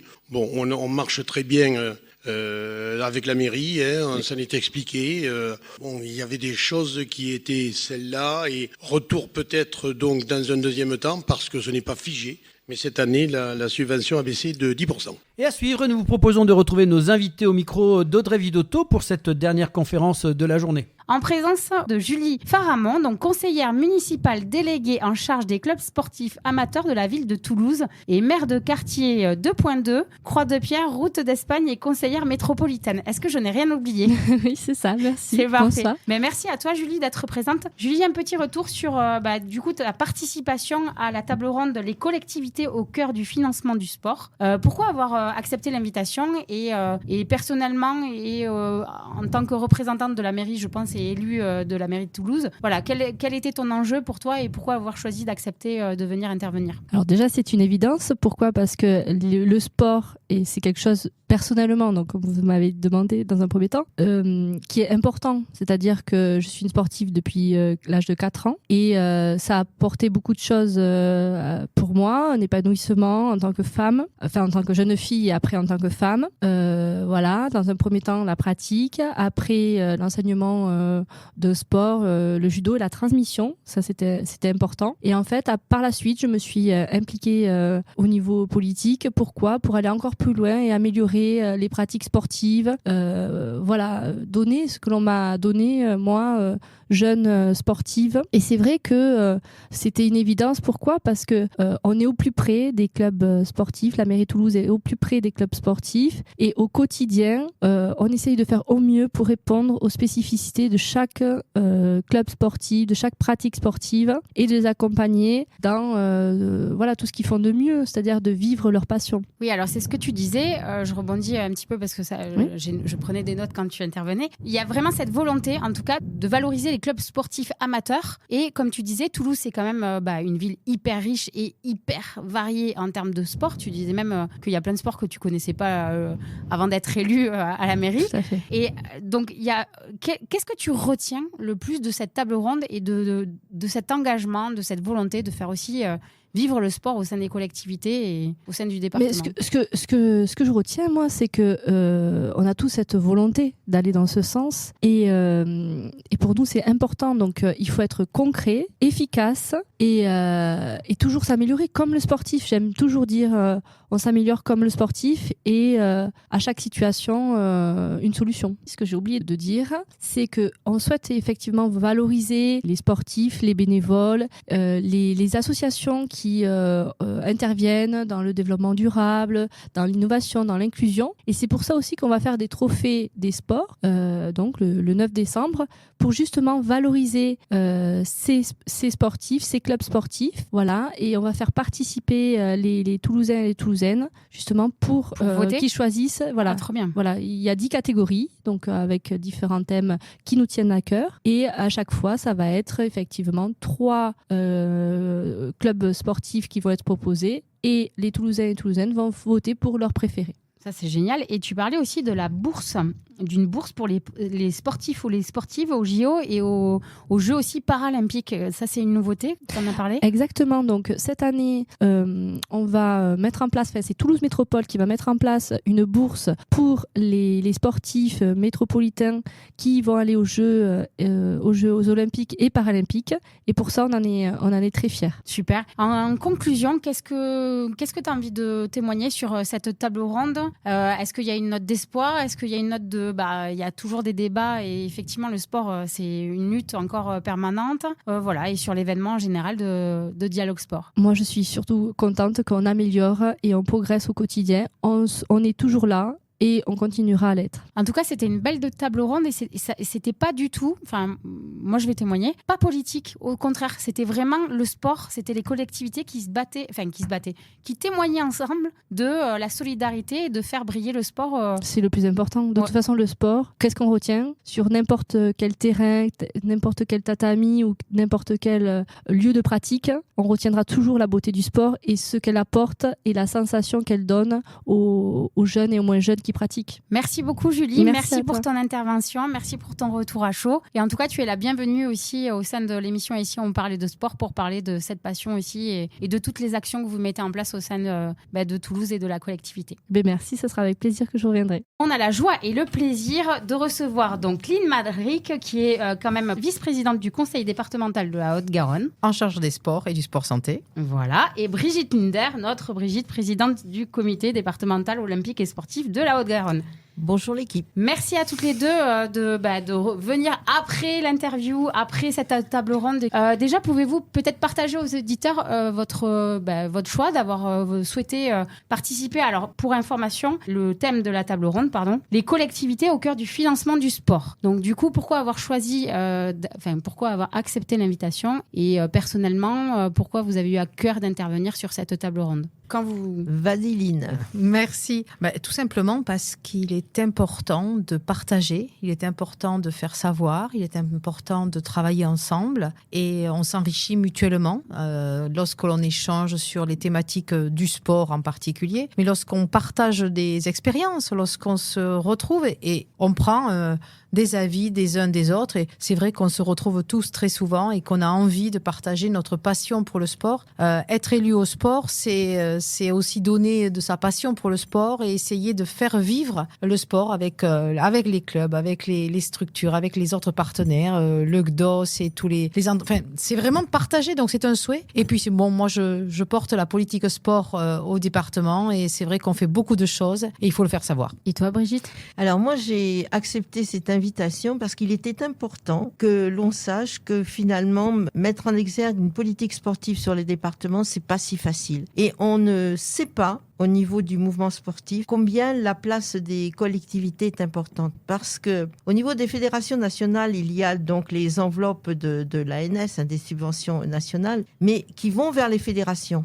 Et finalement, ça ne descend pas forcément totalement, je le dis, vers les clubs. Pas de la façon dont les clubs les attendent. Et s'il n'y avait pas, alors je le dis pas parce qu'il y a Lynn, mais c'est vrai que le conseil départemental a une politique d'accompagnement du mouvement sportif qui est très importante. Et aujourd'hui, je venais présenter un projet, puisque je suis aussi présidente nationale, qui s'appelle le Mobile Sport, qui va dans les communes les plus éloignées de la pratique sportive. Et si on n'avait pas eu au départ le soutien du conseil départemental de la Haute-Garonne, comme ceux d'Occitanie, on n'aurait jamais pu mettre ces projets en place. Oui, alors toutes les deux, c'est vraiment objectif, tu le sais Brigitte. Merci pour votre intervention, merci pour votre engagement, parce qu'on sentait que dans vos échanges que effectivement c'était pas politique, c'était pas les collectivités, c'était vraiment le cœur qui parlait, l'humain et votre engagement et votre passion pour le sport et vraiment mettre Lynn, toi tu disais vraiment la lutte contre la sédentarité, on sent que c'est vraiment quelque chose qui te tient à cœur. Et toi effectivement Brigitte, c'était le projet Mobile Sport et plus le Mobile Village, que ça on a découvert aussi. Voilà, le Mobile Village, justement au travers du Mobile Sport. Alors peut-être qu'avec la Haute-Garonne, on continuera sur ce nouveau projet qui part dans le 78, c'est que dans les villages, souvent, les gens n'ont pas accès,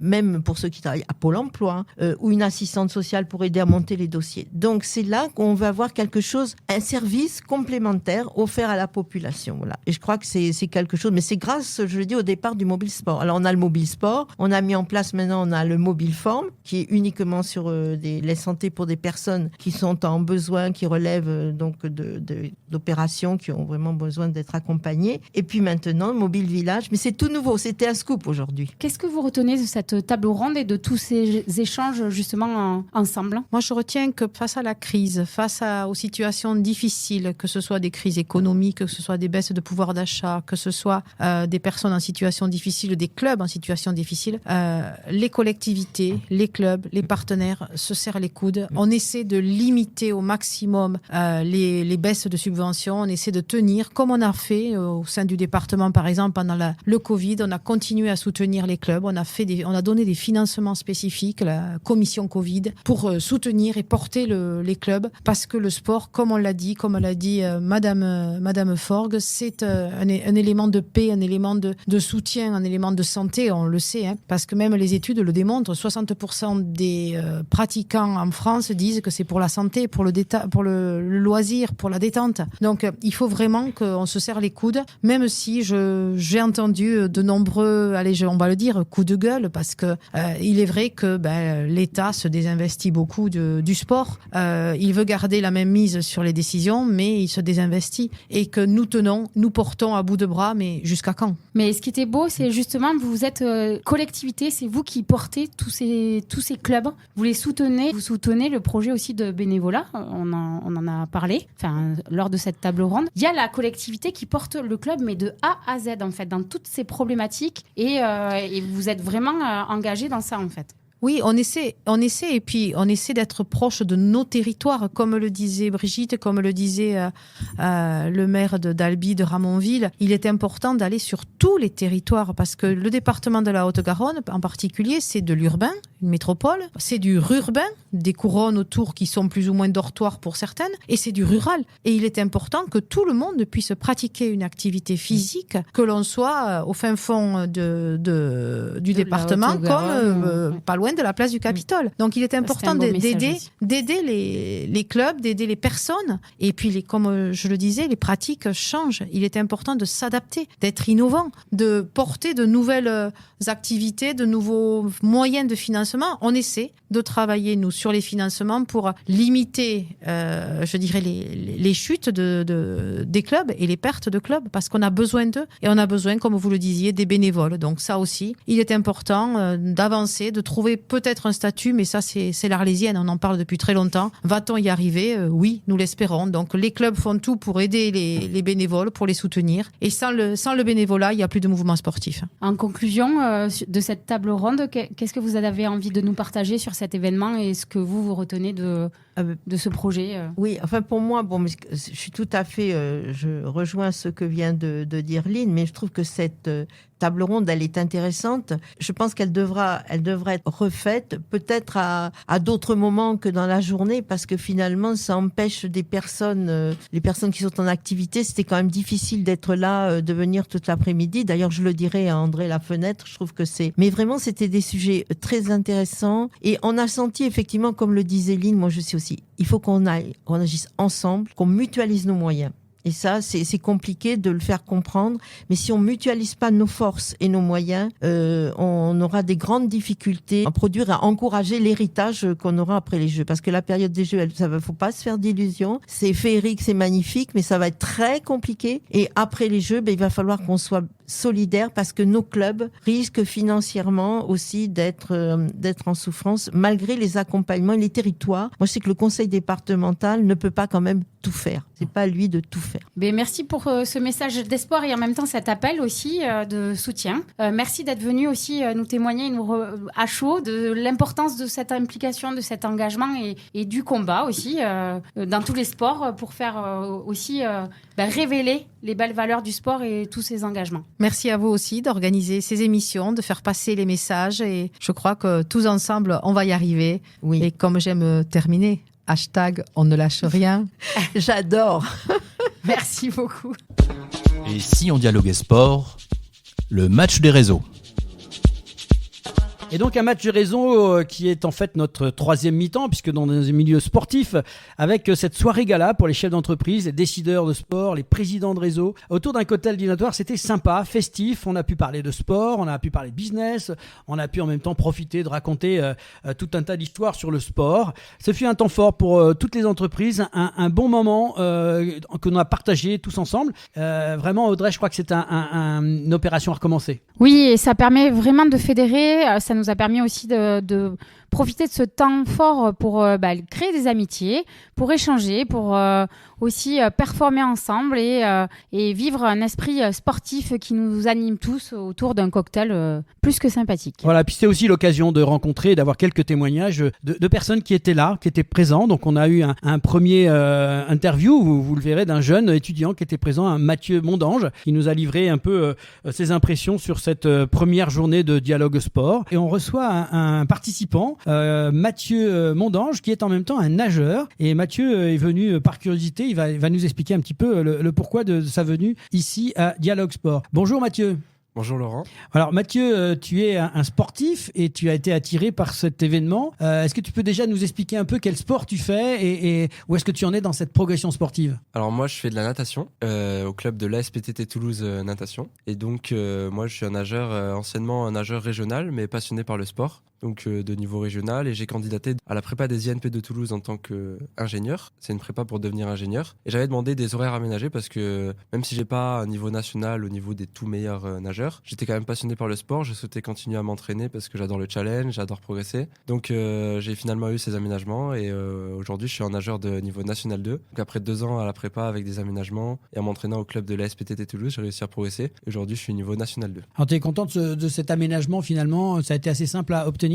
Assez simple, non, c'est pas très facile et il faut vraiment beaucoup se renseigner. C'est pas comme dans d'autres pays du monde où c'est plus facile. En France, pour être ingénieur et sportif, c'est pas si facile que ça. Il faut bien se documenter, il faut remplir pas mal de dossiers, c'est normal. La paperasserie administrative. Voilà, c'est ça. Mais en même temps, c'est pas quelque chose qui est énormément mis en avant par certaines écoles. Donc il y a pas énormément non plus d'écoles qui proposent ça. Donc il faut s'y mettre et il faut mûrir son projet quelques années avant. Mais ça se fait facilement. Alors comme on dit, une tête bien faite dans un esprit bien fait. L'idée pour toi, c'est de faire une carrière parallèle, c'est-à-dire continuer tes études d'ingénieur et de réussir quand même peut-être dans une carrière sportive ? Moi, j'ai toujours su que la natation, c'est un sport qui me nourrirait pas parce que c'est pas un sport qui est énormément médiatisé. C'est pas le sport comme le football où tout milliard gagne des millions. À moins d'être champion du monde, c'est... T'as comme ton copain Léon, quoi. Voilà, c'est ça. À moins d'être comme Léon Marchand ou Michael Phelps, c'est compliqué de gagner sa vie en la natation. Donc, puis même faire des études, c'est toujours quelque chose qui fait partie de mon équilibre, je pense. Donc, c'est pour ça que j'ai voulu faire les deux et me faire plaisir. Donc, sur le projet sportif, là, c'est quoi les ambitions à moyen terme ? À moyen terme, c'est de faire les championnats de France National 1, championnat de France élite. D'accord. Et puis peut-être à plus long terme Peut-être à plus long terme, viser des compétitions internationales un peu plus mondiales que les championnats de France. Bon, tu me disais que tu connaissais Léon Marchand. Tu prends des conseils, c'est un copain. Comment tu travailles avec lui comment vous échangez ensemble ? Léon Marchand, tout le monde le connaît un petit peu sur Toulouse parce que c'est la star. C'est quelqu'un qui va devenir une star planétaire sans doute, vu ce qu'il produit en ce moment. Donc je le connais de vue, je lui ai parlé quelques fois effectivement, je l'ai croisé à l'aéroport d'ailleurs cet été et voilà. Après c'est pas un ami proche parce que je vais pas nager dans le même club que lui, puis il avait 2 ans de plus que moi donc à l'époque on nageait pas forcément dans les mêmes catégories etc. Mais quand même je le connais et puis j'ai envoyé quelques messages sur Instagram parfois. Ouais. Bon, très bien, c'est solidarité entre sportifs. Pour revenir un peu à Dialogue Sport, donc un jeune comme toi qui est en plein développement de carrière, quel est l'intérêt pour toi de venir dans des conférences comme ça ? Qu'est-ce qui t'a attiré ici ?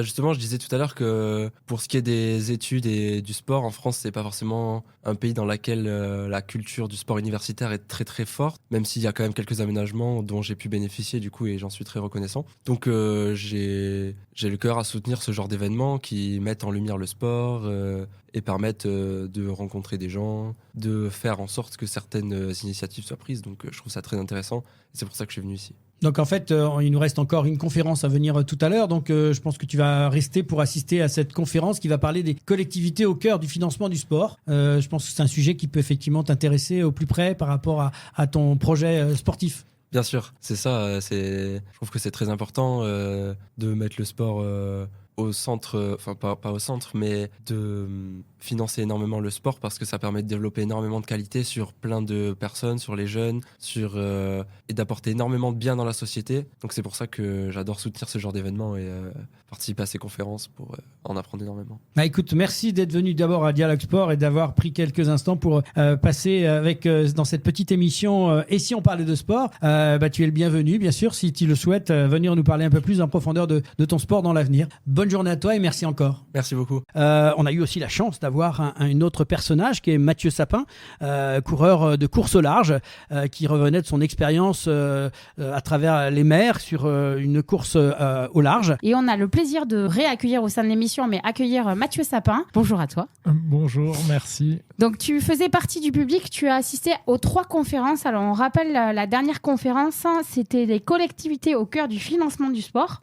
Pourquoi es-tu venu et quelles étaient tes attentes pour cet événement ? Alors je suis venu parce que Owen Dream c'est une écurie sportive, donc c'est une société de sport que c'était un événement qui parlait de sport, et forcément ça m'intéressait, que je rentre de plusieurs semaines d'absence avec la Mini Transat, donc c'était aussi une bonne façon de remettre le pied à l'étrier, de croiser du monde sur Toulouse dans ce microcosme sportif. Et les 3 conférences étaient totalement différentes, mais complémentaires et intéressantes. Donc j'ai passé l'après-midi, effectivement, ici. Super. Et qu'est-ce qui t'a le plus marqué ou qu'est-ce que tu retiens de ces 3 conférences, justement ? Alors la première, c'était le sport, l'entreprise, les réseaux sociaux et le financement du sport par les entreprises. Donc là, typiquement, ça m'intéressait. Avec le spectre, moi, je cherche des partenaires. Et donc là, je voulais avoir le retour, finalement, des entreprises qui sont impliquées dans le sport et pour voir si ça faisait le lien avec ce que moi, je vends aux entreprises. Avec ce que tu leur dis. La deuxième, c'était sur le sport au féminin. Et je suis plutôt impliqué là-dedans parce que je suis armateur d'un bateau qui, cette année, est loué à un équipage féminin qui va faire la Transat Jacques Vabre. Et que pour les 2 prochaines saisons, j'ai un deuxième bateau qui, lui, va être loué à un skipper, parce que ça se dit pas au féminin, mais qui est aussi une fille. Donc, voilà, ces 2 sujets m'intéressaient et j'étais content d'entendre et d'avoir le retour. Et qu'est-ce qui t'a le plus marqué, justement, sur ces 2 sujets ? Moi, ce qui m'a marqué, c'est le fait que le sport féminin, il avance pas. Il est loin derrière le sport masculin, mais que c'est le reflet de la société. Ce qui me surprend véritablement, c'est qu'on est encore en 2023 dans un monde où finalement les athlètes féminines se disent « je ne suis pas capable de gérer ma carrière de sportive et ma vie de maman et ma vie professionnelle », alors qu'il n'y a pas de raison, elles devraient pouvoir y arriver. Et en quoi ces tables rondes de toi t'ont apporté personnellement ? Bon, tu l'avais un peu dit, mais... C'est toujours intéressant parce que ça permet de croiser ma vision avec celle de décideurs. On a eu la 3e conférence qui était plutôt le financement et les pouvoirs publics. Ça m'intéressait vachement de me dire, est-ce que c'est pertinent que j'aille rencontrer le département ou la région pour essayer d'avoir des financements via ces canaux publics ? La réalité, c'est que c'est non. Il faut que je garde des communications avec eux parce que je pense que c'est intéressant pour eux qu'ils sachent qu'ils aient un bateau qui est basé à Toulouse et qui court sur le championnat méditerranéen, etc. Mais il ne faut pas que je m'attende à avoir des financements. J'aurais peut-être, même s'il y a un financement symbolique, c'est parfait. Et je sais que vis-à-vis de décisionnaires comme eux, il ne faut pas que j'attende plus. Un mot de conclusion pour cet événement ? Écoute, c'était une après-midi sympa. C'était chouette qu'il y ait ce genre d'activité sur Toulouse, enfin d'activité d'animation sur Toulouse. Ça fait du bien parce que ça change. C'était surprenant, mais il n'y avait pas de rugbyman, il n'y avait pas de joueur de foot. Si, il y avait une joueuse du stade de J'ai dit Toulousain. rugbyman. Ah oui. Tu vois, donc il n'y avait pas de joueur homme de rugby, et c'était une fille. Il y avait des athlètes féminines, voilà, des sportifs de haut niveau féminines. Et c'est sympa de se dire, tiens, on va un peu casser les codes et pas tout le temps inviter les mêmes. En tout cas, merci de ta présence aussi au sein du public et merci de jouer encore le jeu pour venir être interviewé, et tu es le bienvenu quand tu veux. Avec plaisir, merci beaucoup. Merci. Nous avons eu aussi Nicolas Baillot, qui est un personnage dans le milieu du football départemental et qui a donné son témoignage. On a la joie de réaccueillir Nicolas Baillot, coach et ancien international quand même, sportif, footballeur. International, non, c'est beaucoup moi, déjà. Dans mon cœur, c'est international, Nico, tu le sais. Merci. Tu as participé aux 3 tables rondes. Tout à fait. Donc bravo déjà. Pourquoi tu es venu et quelles étaient tes attentes pour participer à cet événement ? Je suis toujours à l'écoute de tous les événements, on va dire, qui parlent du sport et bien entendu de son financement. Donc j'étais fort intéressé par l'événement organisé par André et Jérôme, que je connais en plus notamment. Donc voilà, pour moi, c'était tout à fait normal d'être présent aujourd'hui. Qu'est-ce qui t'a le plus marqué et qu'est-ce que tu retiens de ces 3 tables rondes ? Alors pour rappel, on avait donc la première pour les auditeurs, le sponsoring et les réseaux sportifs, quel impact pour votre entreprise. La deuxième table ronde, c'était le sport féminin à l'horizon 2024. Et la troisième, les collectivités au cœur du financement du sport. Oui, donc déjà Audrey, pour nos auditeurs aussi, c'était d'expliquer. Moi, j'ai une double casquette, puisque d'un côté, forcément, avec ma casquette de vice-président du district de Haute-Garonne de football, où je suis chargé du développement, des partenariats et de tout ce qui en ressort. Et de l'autre côté, professionnellement, en tant qu'accompagnant du sportif de haut niveau. Donc, ça parle forcément pour moi. Sur ces 3 conférences, les 2 premières, vraiment, j'ai adoré, que ce soit le côté forcément du sponsoring, avec des intervenants vraiment... de qualité. De qualité, des personnes personnes qui sont vraiment impliquées dans leur sujet avec vraiment des niveaux d'expertise très très intéressants et qui ont pu nous exprimer justement les différents enjeux. Et je pense que s'il y a quelque chose à retenir pour moi, en tous les cas, même si je le savais forcément, je sors pas de Saturne et je suis dans ce monde du sport au quotidien. Aujourd'hui, c'est ce côté émotionnel qui va faire la différence pour aller chercher des partenaires, parce qu'on est à la recherche de ça. Les entreprises vont investir sur ce côté émotionnel et tous les sports sont en capacité de transmettre des émotions. Encore faut-il justement les mettre en avant. Sur le côté féminin, qui est quelque chose qui me parle aussi, puisque en tant qu'ancien président de club de foot, avec une équipe qui a évolué en deuxième division, avec les enjeux qu'on peut connaître sur l'aspect financier pour pouvoir se déplacer, pour aussi être en relation avec les collectivités locales, la commune notamment, et puis les autres, j'ai été confronté au financement de cette équipe, ne serait-ce pour qu'elle puisse se déplacer et évoluer. Et cette prise de conscience où, avec des exemples concrets aujourd'hui, même si les JO arrivant et on l'entend de partout, aujourd'hui les robinets sont plutôt ouverts pour le sport, on a des craintes pour la suite. Et on sait qu'aujourd'hui, j'ai retenu le chiffre de 40% de sportifs français en dessous, on va dire, du seuil de pauvreté qui préparait les JO, notamment pour Tokyo, avec aujourd'hui une amélioration pour Paris 2024. Et bon, on peut que s'en satisfaire, mais c'est la moindre des choses. Avec aussi beaucoup de sportifs qui, malheureusement, ne sont pas en capacité de financer leur carrière. Et forcément, un petit bémol sur notre dernière conférence, parce que même si, bien sûr, on entend du dynamisme, on entend des personnes aussi qui sont concernées au niveau politique, au niveau des collectivités, mais en fait, c'est là où on va le moins en profondeur. Et malheureusement, c'est là où on a le plus de moyens aujourd'hui pour financer le sport. Donc, au niveau de la transparence, il y en a certains qui sont plus à l'aise pour sortir des chiffres que d'autres. Et malheureusement, ça ne joue pas dans la faveur du sport. Donc, vraiment, 2 premières conférences pour le développement du sport féminin avec des intervenantes et puis un intervenant aussi de qualité qui sont sur le terrain en permanence et qui m'ont beaucoup parlé. Et puis la 3e où un participant qui a posé une question et je crois qu'il attend toujours sa réponse. En tout cas, merci beaucoup Nicolas pour ton retour aguerri sur ces trois conférences. Merci pour ta vision aussi, merci pour ton implication à toujours servir le sport en premier. Ça, c'est beau et tu es le bienvenu quand tu veux pour en reparler dans notre émission. Ici, on parlait de sport. Merci Audrey. Et enfin, un autre personnage, Patrick Bailleul, qui lui est... président du Stade Toulousain Basket.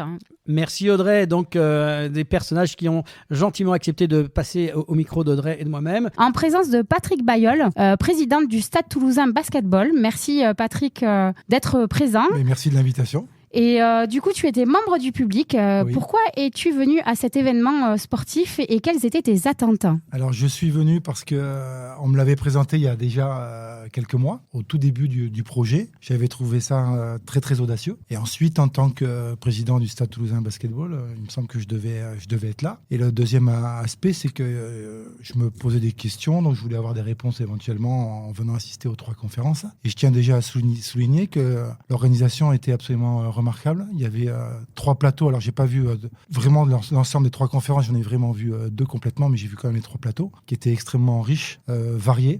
Donc ça, c'était bien structuré et intéressant et puis très, très bien animé. Moi, ce qui m'avait intéressé, c'était la première partie sur la partie financement au niveau, la partie privée, on va dire. Et le deuxième intérêt que j'avais en venant, c'était justement la 3e intervention sur les collectivités. Parce qu'en tant que président de club professionnel, on est à la recherche de partenaires, de sponsoring, de mécénat. Donc c'est toujours intéressant de savoir ce qui se fait. J'ai pris quelques idées en écoutant, bien entendu, puis également faire des rencontres. C'est l'objet de l'afterwork qui est après l'ensemble de la réunion et de l'après-midi. Donc là, j'ai commencé à prendre des contacts également. Donc tout ça, c'est extrêmement intéressant. Qu'est-ce qui t'a le plus marqué et qu'est-ce que tu retiens le plus de ces tables rondes ? Alors, ce qui m'a le plus marqué et que j'ai trouvé génial, c'est la mobile sport, là, le déplacement dans les milieux ruraux. Dans le milieu rural, parce que moi, je suis issu du milieu rural. Hein, je suis aveyronais au niveau génétique à 100%. Et ce que c'est pas tellement la notion de sport qu'il y avait derrière. Ce qui m'a le plus surpris très positivement, c'était la rencontre justement des gamins et des personnes âgées qui étaient sur place. Et je me suis dit, waouh, en termes de lien social, en plus il y avait le sport derrière, donc c'est un peu mon domaine, on va dire.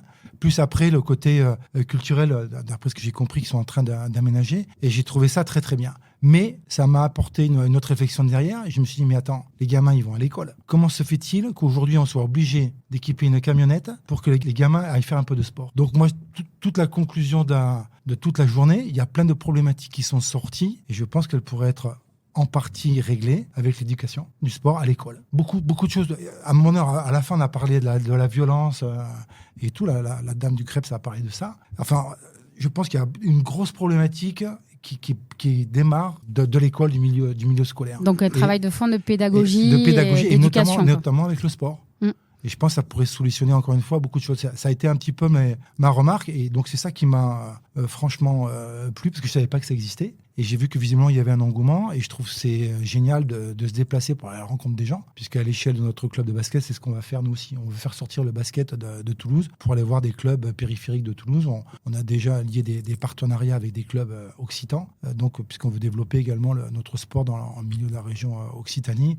Et à l'échelon national, bien entendu. Et du coup, quelle conclusion ferais-tu sur cet événement au global, hein? Et justement, en fait, c'est rare. Enfin, moi, j'ai jamais vu trois tables rondes comme ça de cette qualité, la diversité des échanges, les thèmes aussi. Oui, les sujets sont très intéressants. Mais moi, la conclusion, c'est qu'il faut remettre ça sur le tapis pour l'année prochaine. Essayer de faire venir peut-être des sportifs, un peu plus de sportifs de haut niveau, mais aussi des amateurs. Et surtout qu'on va être au moment de la fin des Jeux Olympiques ou juste après, si on le fait à la même saison. Donc je pense que ça sera vachement intéressant si on peut avoir des médaillés qui viennent, ou alors des personnes qui n'ont pas été aux Jeux Olympiques mais qui auraient dû y aller. Et qui se sont préparés. Parce que là, quand j'entends qu'on a des sportifs de très très haut niveau, parce que quand on est au niveau olympique, c'est le Graal, quoi, et qui n'arrivent pas à vivre de leur sport.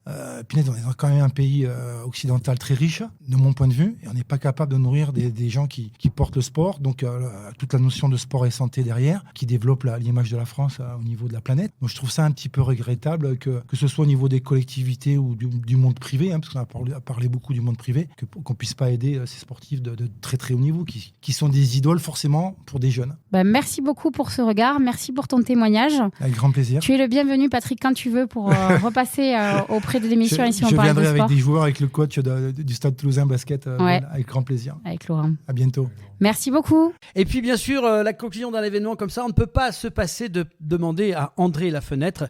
André, merci pour cette intervention et cette petite conclusion qui t'appartient. André, merci pour ce très bel événement. On souhaite bien sûr te donner le mot de la fin.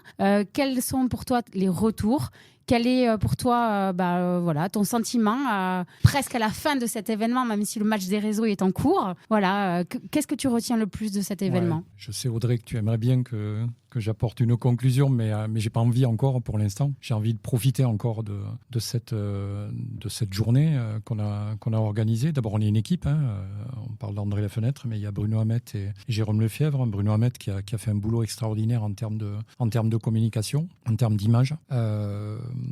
C'est vraiment quelqu'un avec qui j'ai envie de construire du coup un numéro 2, puisque la première des choses à laquelle on pense, c'est de corriger certaines choses, d'améliorer d'autres, de refaire un certain nombre de choses, parce qu'il y a quand même du plaisir dans l'organisation d'événementiels, heureusement. Ça n'est pas que de la difficulté, que de l'angoisse, que des embrouilles. Il y a également un peu de plaisir. J'ai pris plaisir à écouter les conférences. Il y a un domaine sur lequel je pense qu'on ne s'est pas trompé, puisque les retours sont excellents. C'est le mélange d'images et de tables rondes. Je pense que les images étaient de qualité. On a pu compter effectivement sur des images de qualité. Sur le format entreprise, par exemple, on avait la société Aide qui nous a fourni des images magnifiques. Après, il y avait des images qui me tenaient à cœur, et bien entendu, les 2 records du monde de Vanessa Morales sur l'Olympe et sur le Kilimandjaro, mais bien d'autres également. L'Académie des sportives, tout ça, c'était excellent. Je suis particulièrement satisfait des débats qui ont été très bien animés par Jacques Breda. Les débats étaient riches. Ça fait du bien de remuer tout le temps des sujets qui reviennent souvent, mais de les avoir en témoignage, d'essayer d'engager un peu les gens. C'est quelque chose que je prône énormément dans mes groupes, dans mon réseau d'entreprises, etc. Ce que je veux, c'est de l'engagement. Parler, c'est bien. Faire des choses, c'est mieux. On a osé ce format Dialogue Sport sur un mardi après-midi. Quand on connaît les mardis de la circulation à Toulouse, c'était pas gagné. Donc un mardi après-midi avec une 3e mi-temps qui démarre et puis puis j'espère qu'on va en profiter un petit peu, voilà, et prolonger ce plaisir. Tout le monde a répondu présent, tant sur le sport en entreprise que sur le sport au féminin. J'ai beaucoup aimé également les différentes interventions. Je ne veux pas mettre l'un plus que l'autre en avant. Et les collectivités, toutes les collectivités étaient représentées. Voilà, en tant que spectateur, on dénote certains décalages. Voilà, le sport est quelque chose pour lequel, c'est viscéral chez nous, c'est dans l'ADN. Justement, toi qui es passionné par ça, qui a construit carrément des événements sportifs, est-ce que tu ressors satisfait des échanges qu'on n'a pas l'habitude peut-être d'entendre ou de voir ailleurs? Est-ce que toi, les mots qui ont été sortis sur l'esprit sportif, sur les engagements, sur les valeurs? Mettre sur une table ronde l'ensemble des collectivités, qui ne sont pas toutes du même bord, puisque effectivement, quand on parle de collectivité, on parle également de politique. Mais plus que la politique, j'aimerais mettre en exergue, par exemple, Sandra Forgue, présidente du CREPS, qui a eu des mots forts à propos du sport. Alors, c'est une opinion. On peut avoir des opinions différentes, mais je pense que c'est des tables rondes comme ça qui permettent de les mettre en avant et surtout de les mettre en avant devant le public. C'est ça qui est important, parce que quand ils se voient entre eux et qu'ils discutent, il y a probablement les mêmes différences d'opinion, mais là au moins ils le font devant le public qui du coup prend conscience de la complexité des fois de la gestion du sport, de la dynamique qu'on peut donner au sport d'une manière ou d'une autre, et surtout des carences, parce que on est quand même tous conscients que le sport malheureusement n'est pas porté aussi haut qu'il devrait l'être. Et on a parlé du sport de haut niveau, on parle du sport amateur, du sport santé. On a besoin effectivement d'essayer de prendre des orientations et à un moment donné de pousser les politiques pour aller mettre en place justement des politiques qui soient cohérentes. En tout cas, merci pour ce bel événement. Merci vraiment pour la qualité effectivement de ces échanges et tous les invités que tu as réunis. Vraiment, et que vous avez réuni, toi et ton équipe. On a envie de te dire à quand le prochain Dialogue Sport? Alors, merci effectivement aux partenaires, merci à l'équipe, merci aux partenaires, merci à Diagora qui nous a accueillis. Et oui, effectivement, je pense qu'il y aura un numéro 2. Il sera sur la fin d'année 2024, il sera positionné après les JO. Et le dernier merci que je voudrais donner, c'est Et si on parlait de sport, parce que c'est une vitrine très qualitative qui parle de sport à tous les niveaux, tous les sports. Et je souhaitais le mettre en exergue et je suis fier que vous soyez venus nous accompagner sur cette édition. Eh bien, merci beaucoup. Moi, il m'a déclenché la petite larme. Non, mais ça fait chaud au cœur. Vraiment, merci André. Merci à vous. Et retrouvez donc les organisateurs en direct, André Lafneutre au 06 99 15 30 12, andré@sportivité.fr, Jérôme Lefièvre au 06 12 35 84 91, jérôme.lefièvre@hotmail.fr et Bruno Hamet au 06 75 20 51 62, belombra@wanadoo.fr.